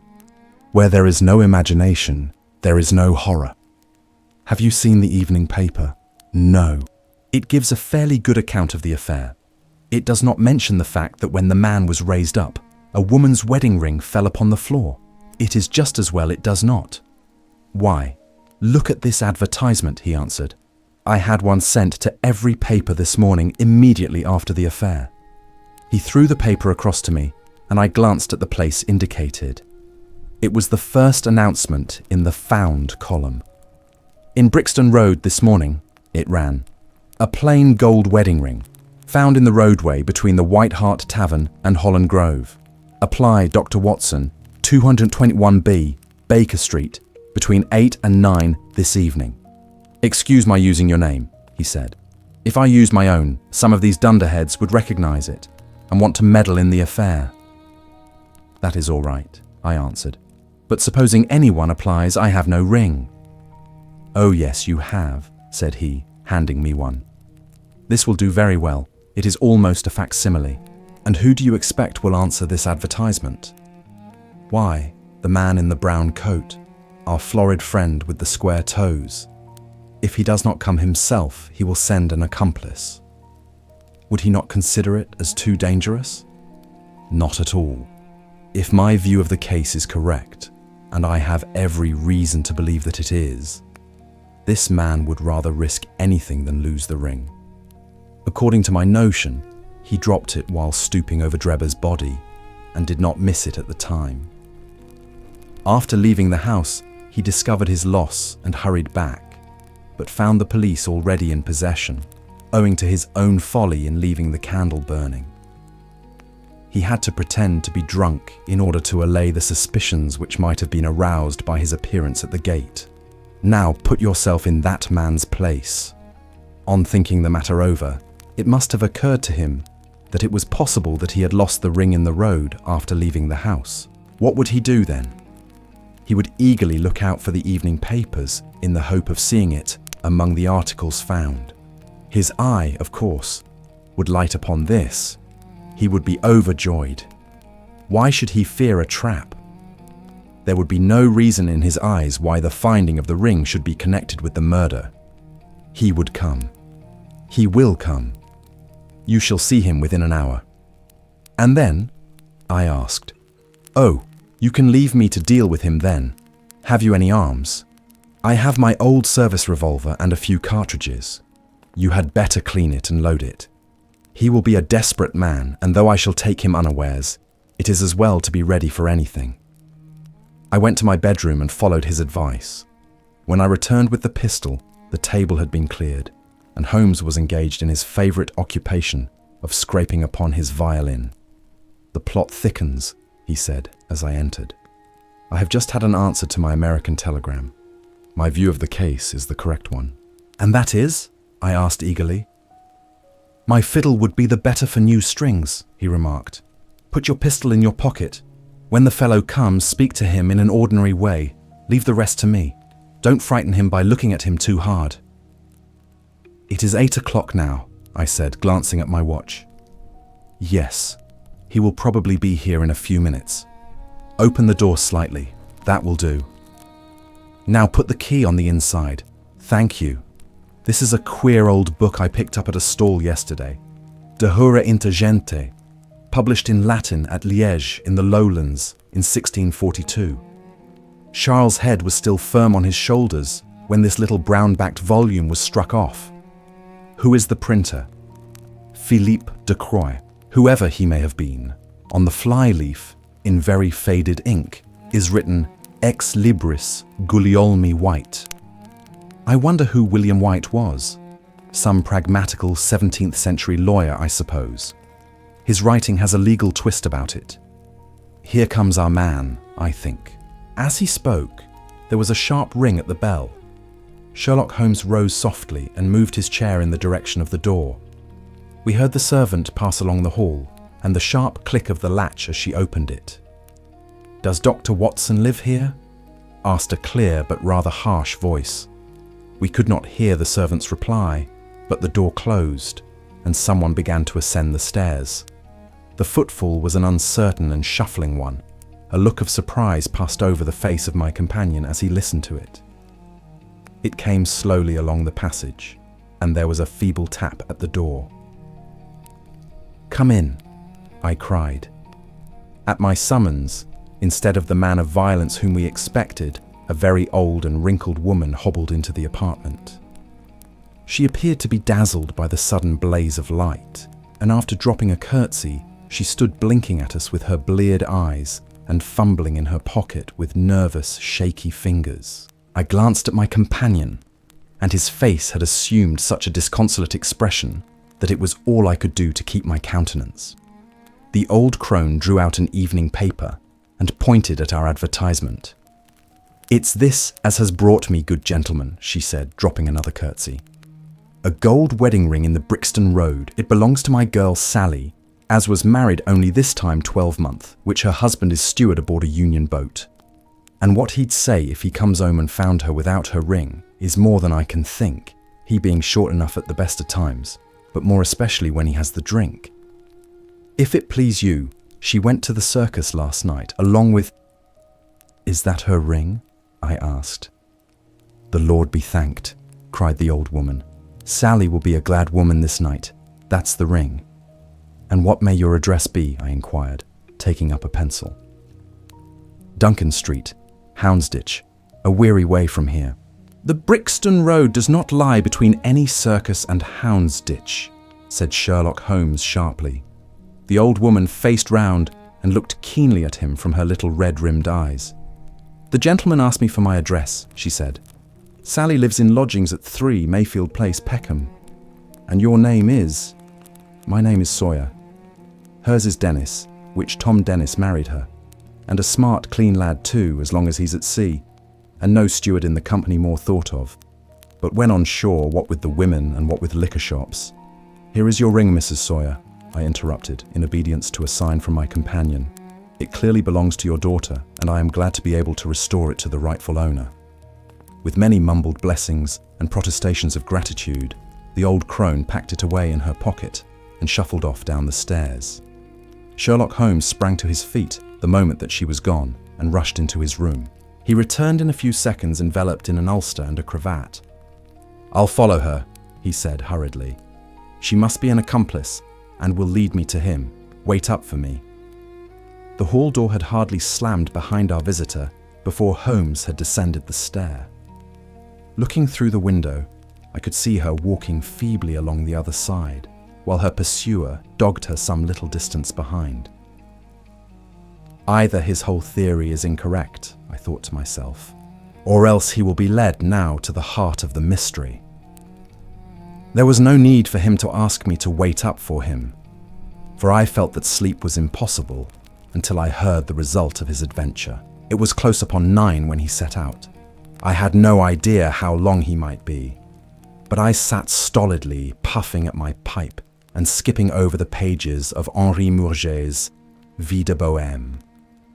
10 o'clock passed, and I heard the footsteps of the maid as they pattered off to bed. 11, and the more stately tread of the landlady passed my door, bound for the same destination. It was close upon 12 before I heard the sharp sound of his latchkey. The instant he entered, I saw by his face that he had not been successful. Amusement and chagrin seemed to be struggling for the mastery, until the former suddenly carried the day, and he burst into a hearty laugh. "I wouldn't have the Scotland Yarders know it for the world," he cried, dropping into his chair. "I have chaffed them so much that they would never have let me hear the end of it. I can afford to laugh, because I know that I will be even with them in the long run." "What is it then?" I asked. "Oh, I don't mind telling a story against myself." That creature had gone a little way when she began to limp and show every sign of being footsore. Presently she came to a halt and hailed a four-wheeler which was passing. I managed to be close to her so as to hear the address, but I need not have been so anxious, for she sang it out loud enough to be heard at the other side of the street. "Drive to 13 Duncan Street, Houndsditch," she cried. This begins to look genuine, I thought, and having seen her safely inside, I perched myself behind. That's an art which every detective should be an expert at. Well, away we rattled, and never drew rein until we reached the street in question. I hopped off before we came to the door and strolled down the street in an easy, lounging way. I saw the cab pull up. The driver jumped down, and I saw him open the door and stand expectantly. Nothing came out, though. When I reached him, he was groping about frantically in the empty cab and giving vent to the finest assorted collection of oaths that ever I listened to. There was no sign or trace of his passenger, and I fear it will be some time before he gets his fare. On inquiring at number 13, we found that the house belonged to a respectable paper hanger named Keswick, and that no one of the name either of Sawyer or Dennis had ever been heard of there. "You don't mean to say," I cried in amazement, that tottering feeble old woman was able to get out of the cab while it was in motion, without either you or the driver seeing her? "Old woman be damned," said Sherlock Holmes sharply. We were the old women to be so taken in. It must have been a young man, and an active one too. Besides being an incomparable actor, the get-up was inimitable. He saw that he was followed, no doubt, and used this means of giving me the slip. It shows that the man we are after is not as lonely as I imagined he was, but has friends who are ready to risk something for him. "Now, Doctor, you are looking done up. Take my advice and turn in." I was certainly feeling very weary, so I obeyed his injunction. I left Holmes seated in front of the smouldering fire, and long into the watches of the night I heard the low, melancholy wailings of his violin, and knew that he was still pondering over the strange problem which he had set himself to unravel. Chapter 6. Tobias Gregson shows what he can do. The papers next day were full of the Brixton mystery, as they termed it. Each had a long account of the affair, and some had leaders upon it in addition. There was some information in them which was new to me. I still retain in my scrapbook numerous clippings and extracts bearing upon the case. Here is a condensation of a few of them. The Daily Telegraph remarked that in the history of crime there had seldom been a tragedy which presented stranger features. the German name of the victim, the absence of all other motive, and the sinister inscription on the wall all pointed to its perpetration by political refugees and revolutionists. The socialists had many branches in America, and the deceased had no doubt infringed their unwritten laws and been tracked down by them. After alluding airily to the Vehmgericht, Aqua Tofana, Carbonari, the Marchioness de Brinvilliers, the Darwinian theory, the principles of Malthus, and the Ratcliffe highway murders, the article concluded by admonishing the government and advocating a closer watch over foreigners in England. The Standard commented upon the fact that lawless outrages of the sort usually occurred under a liberal administration. They arose from the unsettling of the minds of the masses and the consequent weakening of all authority. The deceased was an American gentleman who had been residing for some weeks in the metropolis. He had stayed at the boarding house of Madame Charpentier in Torquay Terrace, Camberwell. He was accompanied in his travels by his private secretary, Mr. Joseph Stangerson. The two bade adieu to their landlady upon Tuesday the 4th inst. And departed to Euston Station with the avowed intention of catching the Liverpool Express. They were afterwards seen together upon the platform. Nothing more is known of them until Mr. Drebber's body was, as recorded, discovered in an empty house in the Brixton Road, many miles from Euston. How he came there, or how he met his fate, are questions which are still involved in mystery. Nothing is known of the whereabouts of Stangerson. We are glad to learn that Mr. Lestrade and Mr. Gregson of Scotland Yard are both engaged upon the case, and it is confidently anticipated that these well-known officers will speedily throw light upon the matter. The Daily News observed that there was no doubt as to the crime being a political one. The despotism and hatred of liberalism which animated the continental governments had had the effect of driving to our shores a number of men who might have made excellent citizens, were they not soured by the recollection of all that they had undergone. Among these men, there was a stringent code of honour, any infringement of which was punished by death. Every effort should be made to find the secretary, Stangerson, and to ascertain some particulars of the habits of the deceased. A great step had been gained by the discovery of the address of the house at which he had boarded, a result which was entirely due to the acuteness and energy of Mr. Gregson of Scotland Yard. Sherlock Holmes and I read these notices over together at breakfast, and they appeared to afford him considerable amusement. I told you that whatever happened, Lestrade and Gregson would be sure to score. That depends on how it turns out. Oh, bless you, it doesn't matter in the least. If the man is caught, it will be on account of their exertions. If he escapes, it will be in spite of their exertions. It's heads I win and tails you lose. Whatever they do, they will have followers. Un sot trouve toujours un plus sot qui l'admire. What on earth is this? I cried, for at this moment there came the pattering of many steps in the hall and on the stairs, accompanied by audible expressions of disgust upon the part of our landlady. It's the Baker Street division of the detective police force, said my companion, gravely, and as he spoke, there rushed into the room half a dozen of the dirtiest and most ragged street Arabs that ever I clapped eyes on. "Tension!" cried Holmes in a sharp tone, and the 6 dirty little scoundrels stood in a line like so many disreputable statuettes. "In future, you shall send up Wiggins alone to report, and the rest of you must wait in the street. Have you found it, Wiggins?" "No, sir, we hain't," said one of the youths. "I hardly expected you would. You must keep on until you do. Here are your wages." He handed each of them a shilling. "Now, off you go, and come back with a better report next time." He waved his hand, and they scampered away downstairs like so many rats, and we heard their shrill voices next moment in the street.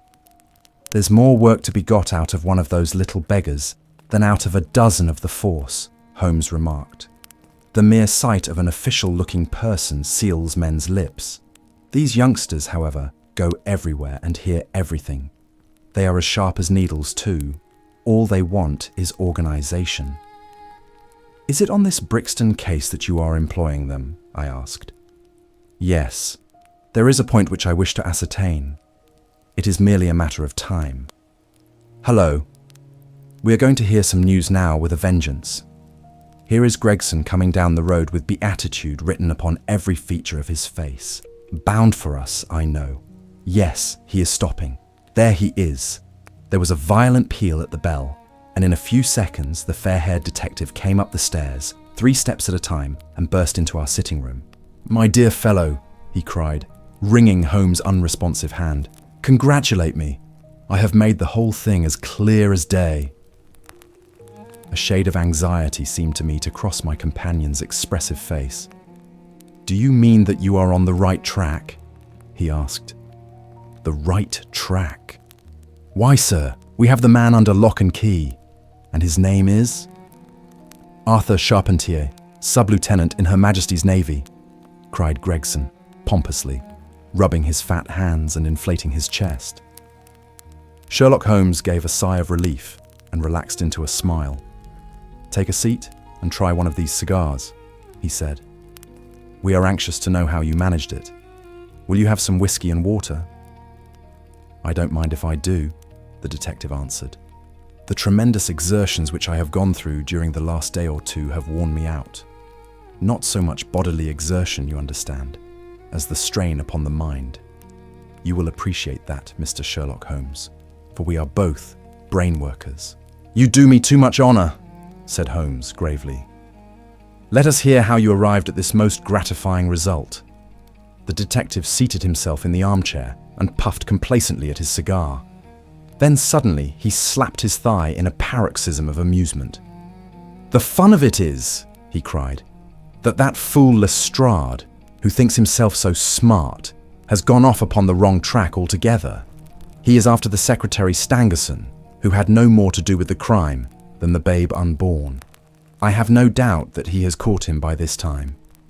The idea tickled Gregson so much that he laughed until he choked. "And how did you get your clue?" "Ah, I'll tell you all about it. Of course, Dr. Watson, this is strictly between ourselves. The first difficulty which we had to contend with was the finding of this American's antecedents. Some people would have waited until their advertisements were answered, or until parties came forward and volunteered information. That is not Tobias Gregson's way of going to work. You remember the hat beside the dead man?" "Yes," said Holmes. "By John Underwood and Sons, 129, Camberwell Road." Gregson looked quite crestfallen. "I had no idea that you noticed that," he said. "Have you been there?" "No." "Ha!" cried Gregson in a relieved voice. "You should never neglect a chance, however small it may seem." "To a great mind, nothing is little," remarked Holmes sententiously. "Well, I went to Underwood and asked him if he had sold a hat of that size and description. He looked over his books and came on it at once. He had sent the hat to a Mr. Drebber, residing at Charpentier's boarding establishment, Torquay Terrace. Thus I got at his address." "Smart, very smart," murmured Sherlock Holmes. "I next called upon Madame Charpentier," continued the detective. "I found her very pale and distressed. Her daughter was in the room too.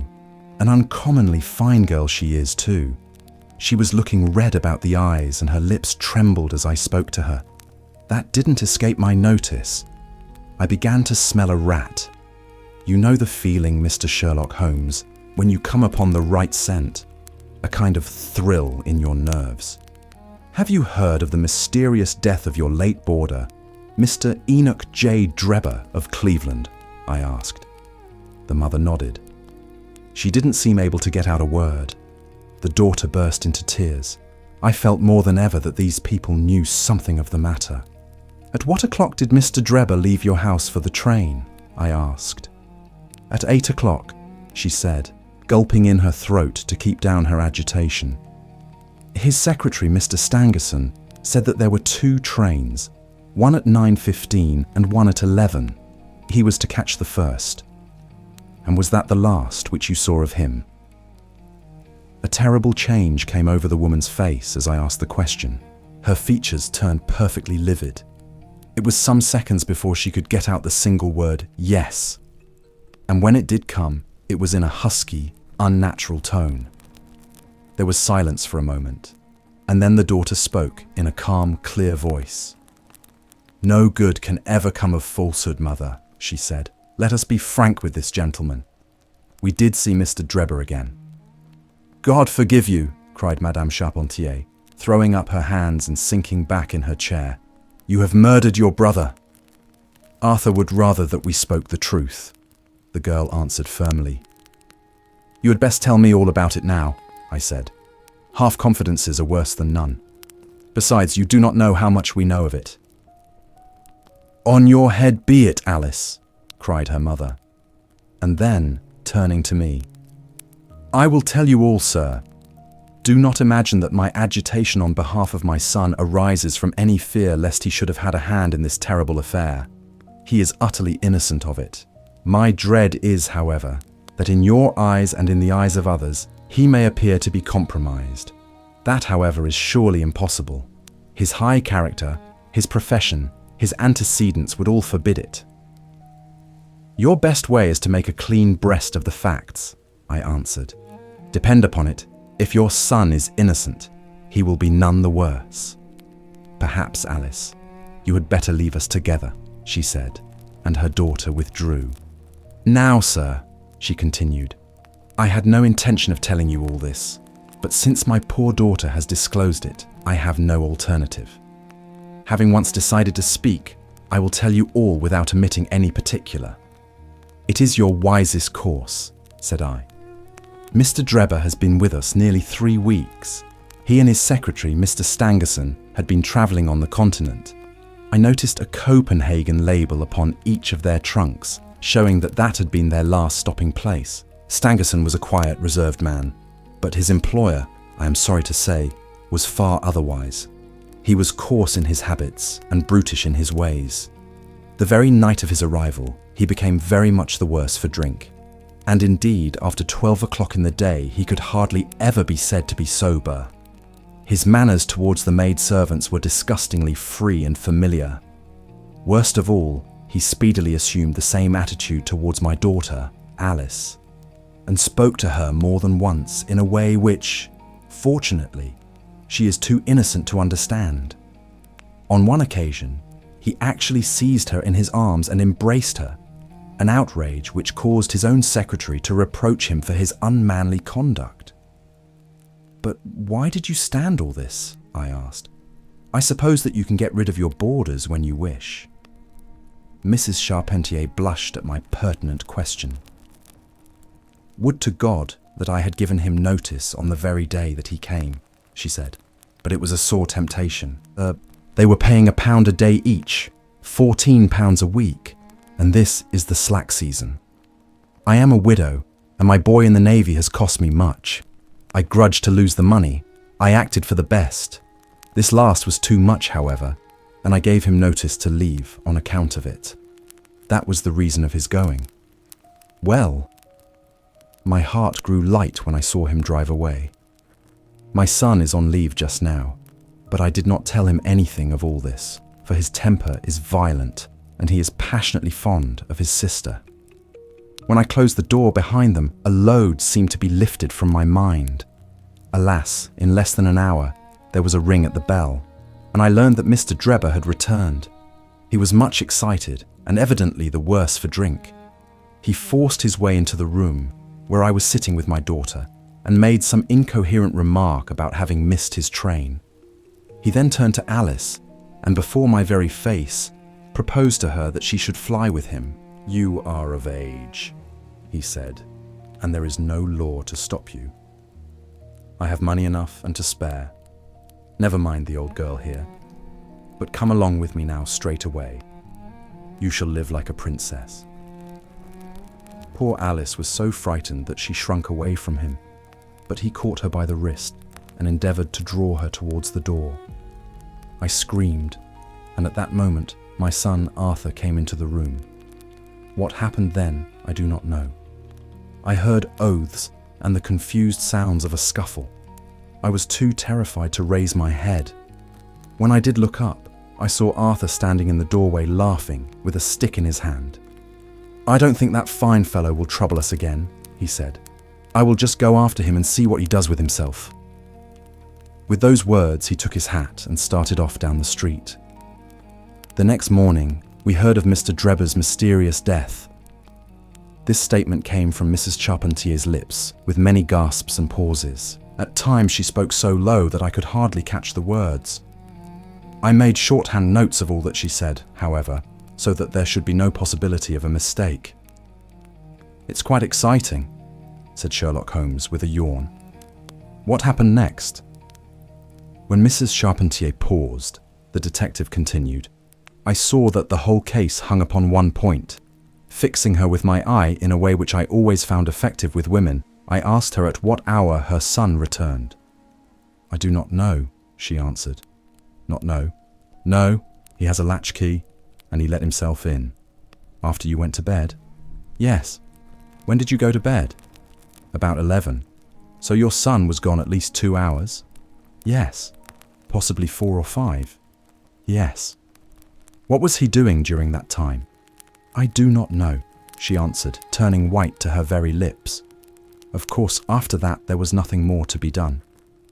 I found out where Lieutenant Charpentier was, took 2 officers with me, and arrested him. When I touched him on the shoulder and warned him to come quietly with us, he answered us as bold as brass.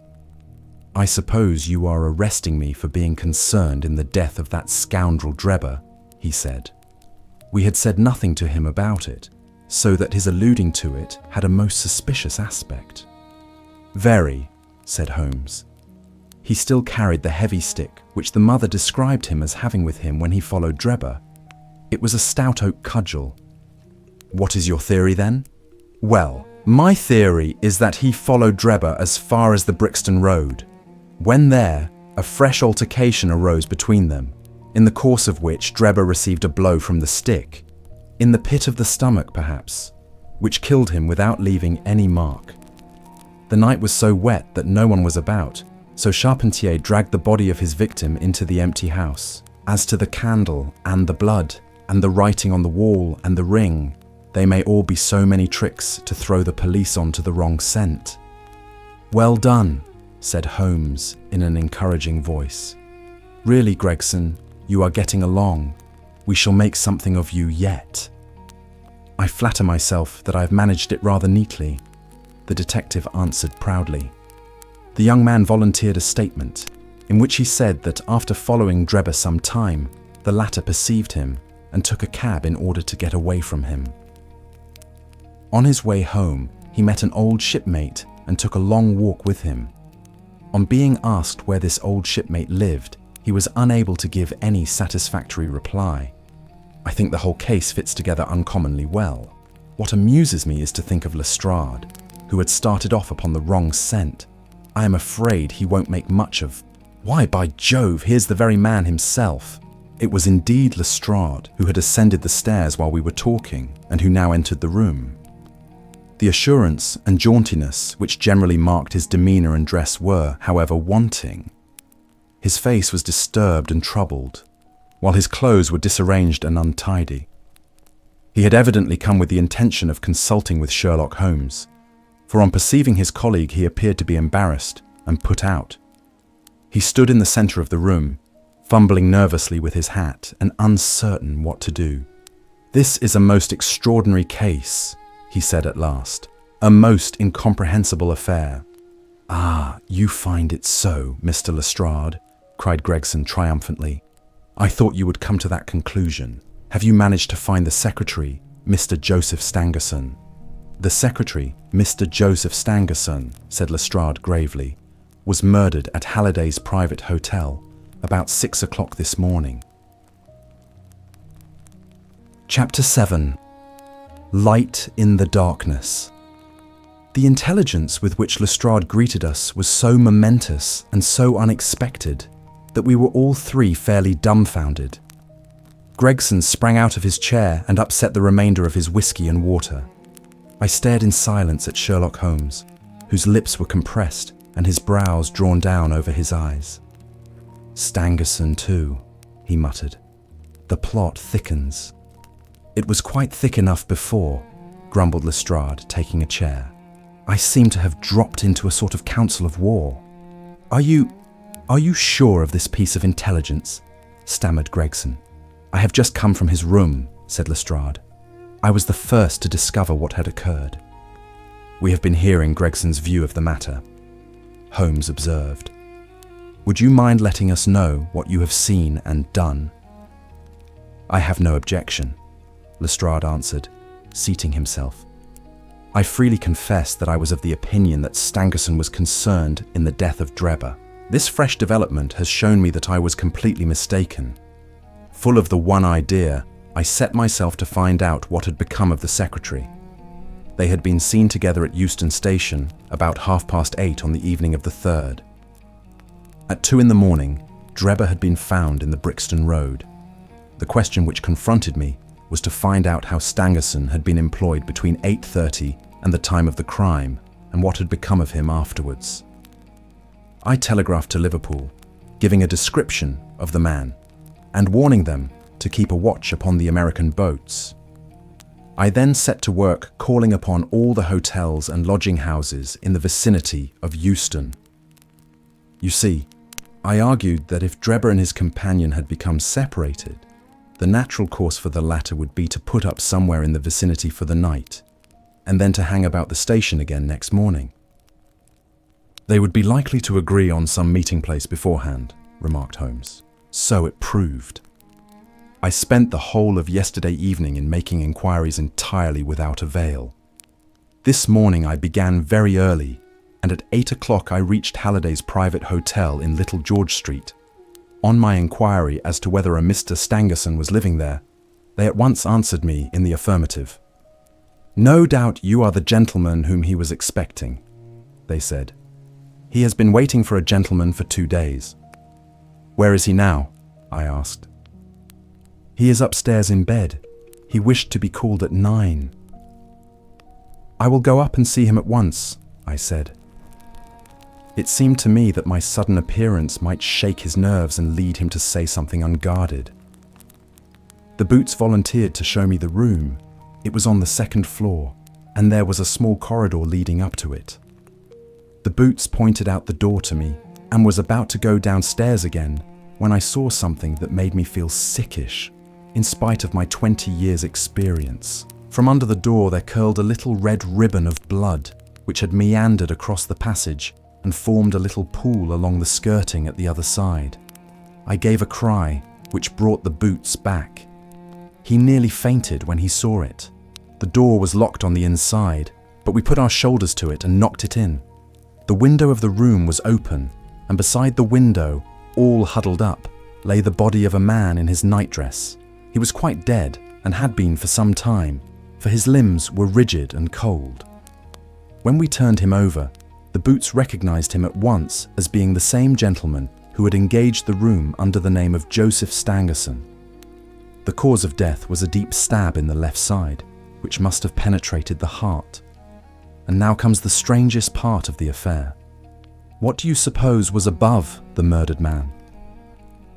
I felt a creeping of the flesh and a presentiment of coming horror even before Sherlock Holmes answered. The word "Raish," written in letters of blood, he said. That was it, said Lestrade, in an awestruck voice, and we were all silent for a while. There was something so methodical and so incomprehensible about the deeds of this unknown assassin that it imparted a fresh ghastliness to his crimes. My nerves, which were steady enough on the field of battle, tingled as I thought of it. The man was seen, continued Lestrade. A milk boy passing on his way to the dairy happened to walk down the lane which leads from the mews at the back of the hotel.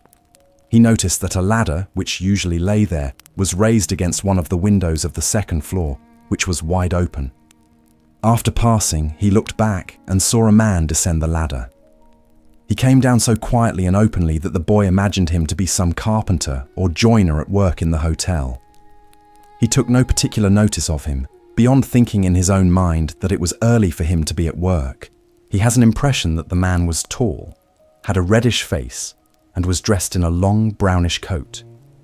He must have stayed in the room some little time after the murder, for we found blood-stained water in the basin, where he had washed his hands, and marks on the sheets where he had deliberately wiped his knife. I glanced at Holmes on hearing the description of the murderer, which tallied so exactly with his own. There was, however, no trace of exultation or satisfaction upon his face. "Did you find nothing in the room which could furnish a clue to the murderer?" he asked. "Nothing." Stangerson had Drebber's purse in his pocket, but it seems that this was usual, as he did all the paying. There was 80-odd pounds in it, but nothing had been taken. Whatever the motives of these extraordinary crimes, robbery is certainly not one of them. There were no papers or memoranda in the murdered man's pocket, except a single telegram, dated from Cleveland about a month ago, and containing the words, "J.H. is in Europe." There was no name appended to this message. "And there was nothing else?" Holmes asked. "Nothing of any importance?" The man's novel, with which he had read himself to sleep, was lying upon the bed, and his pipe was on a chair beside him. There was a glass of water on the table, and on the windowsill a small chip ointment box containing a couple of pills. Sherlock Holmes sprang from his chair with an exclamation of delight. "The last link!" he cried exultantly. "My case is complete." The two detectives stared at him in amazement. "I have now in my hands," my companion said confidently, "all the threads which have formed such a tangle.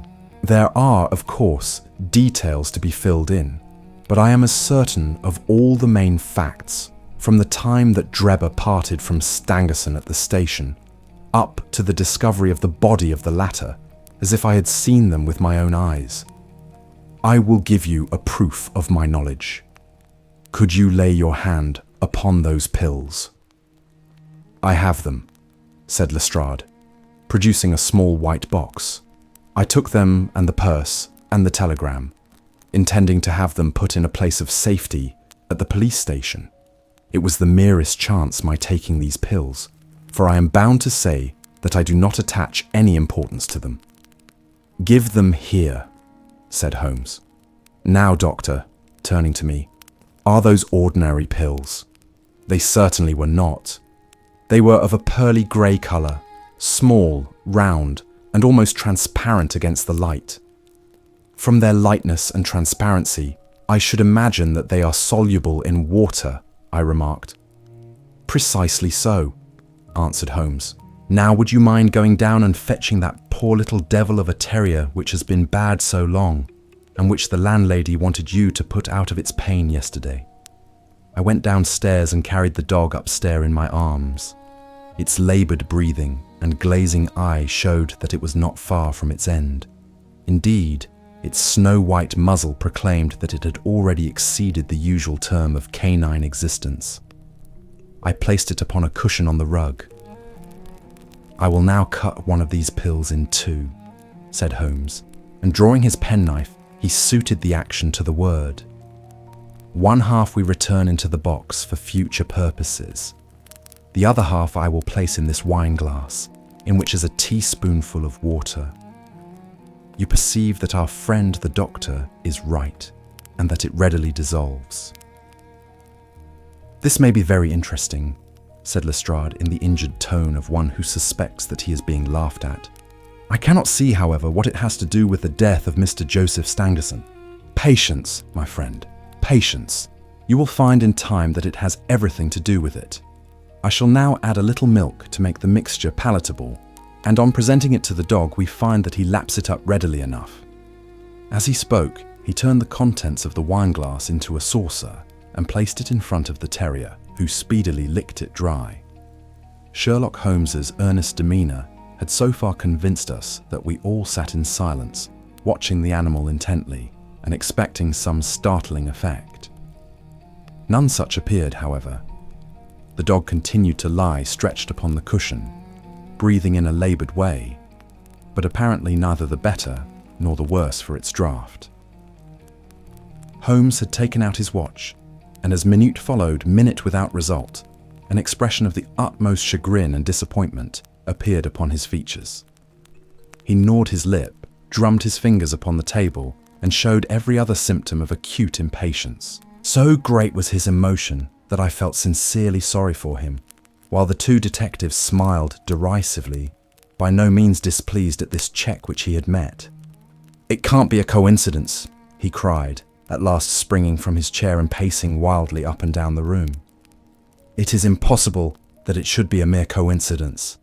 The very pills which I suspected in the case of Drebber are actually found after the death of Stangerson, and yet they are inert.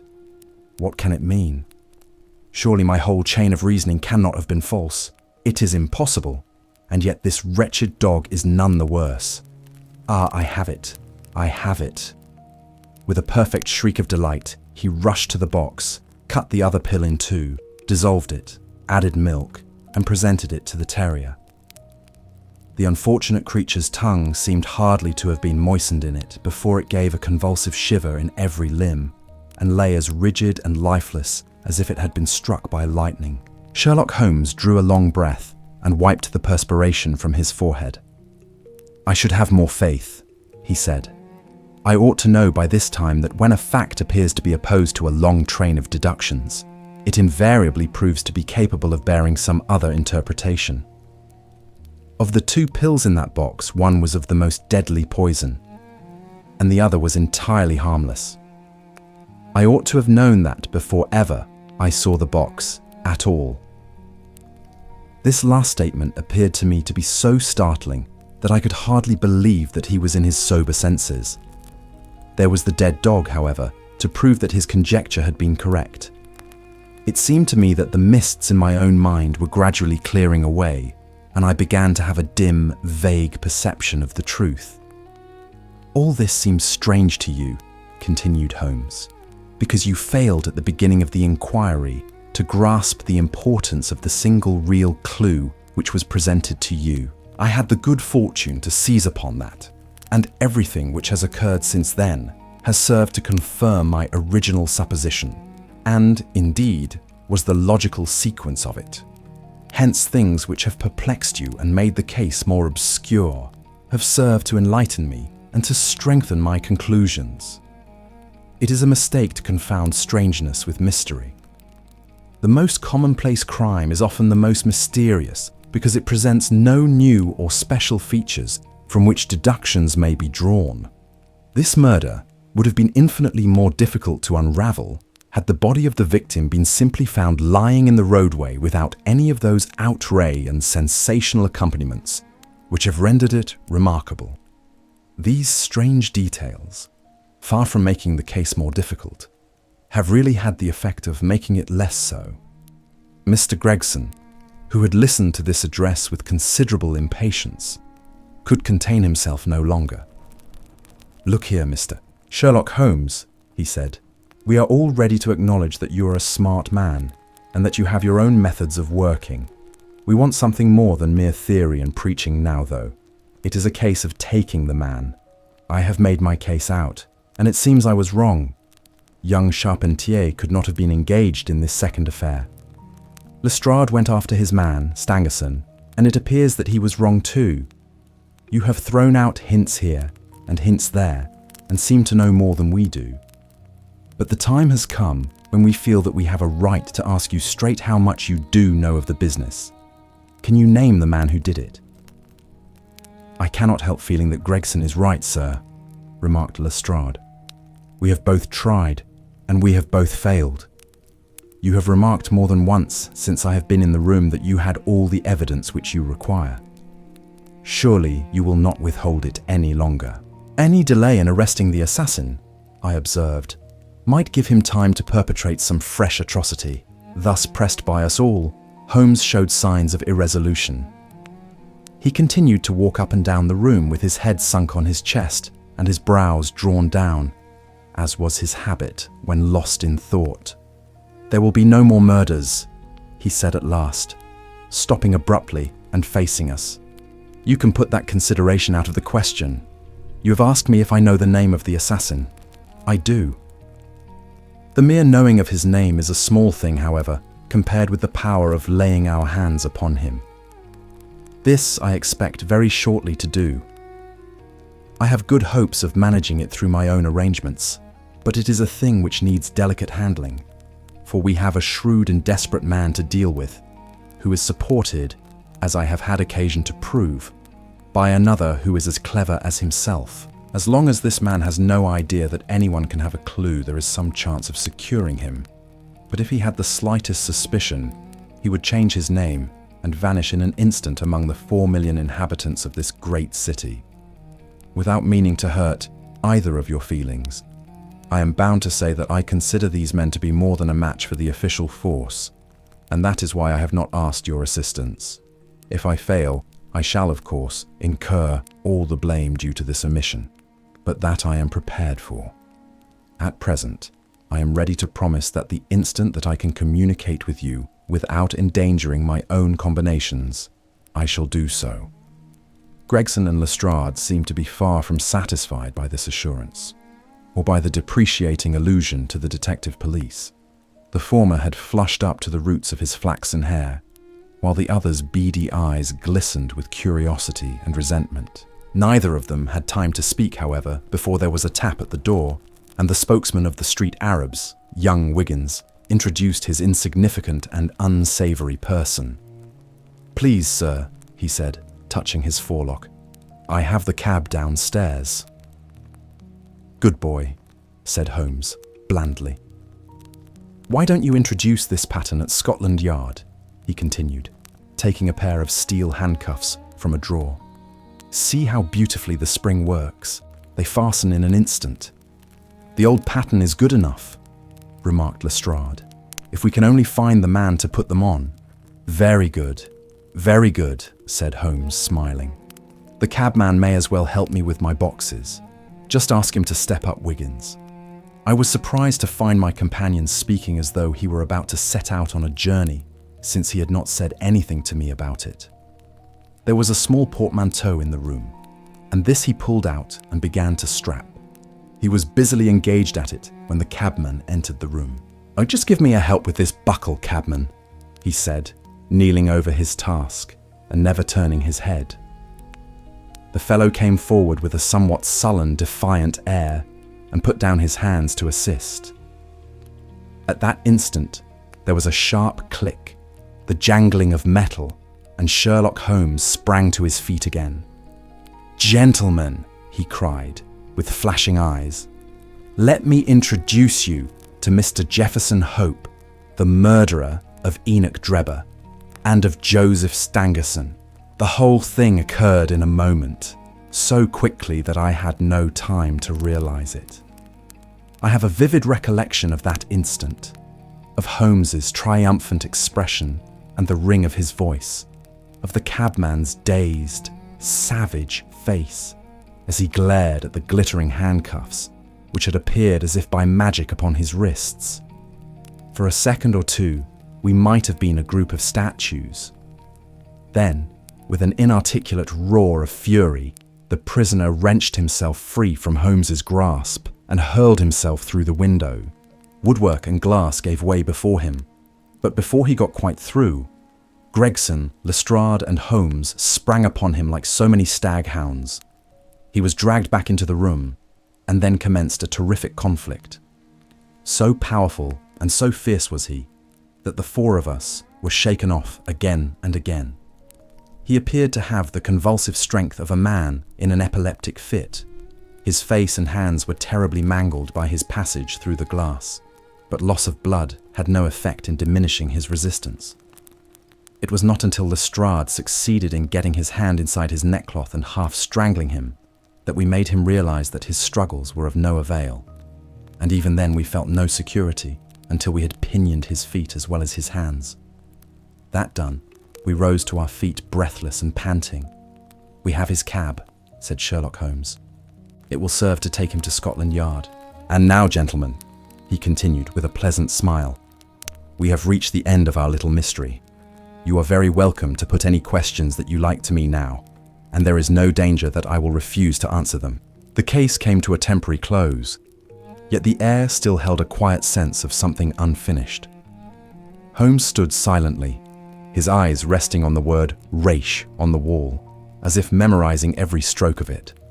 "There are stories," Holmes murmured, "that can only be understood by tracing them back into the past.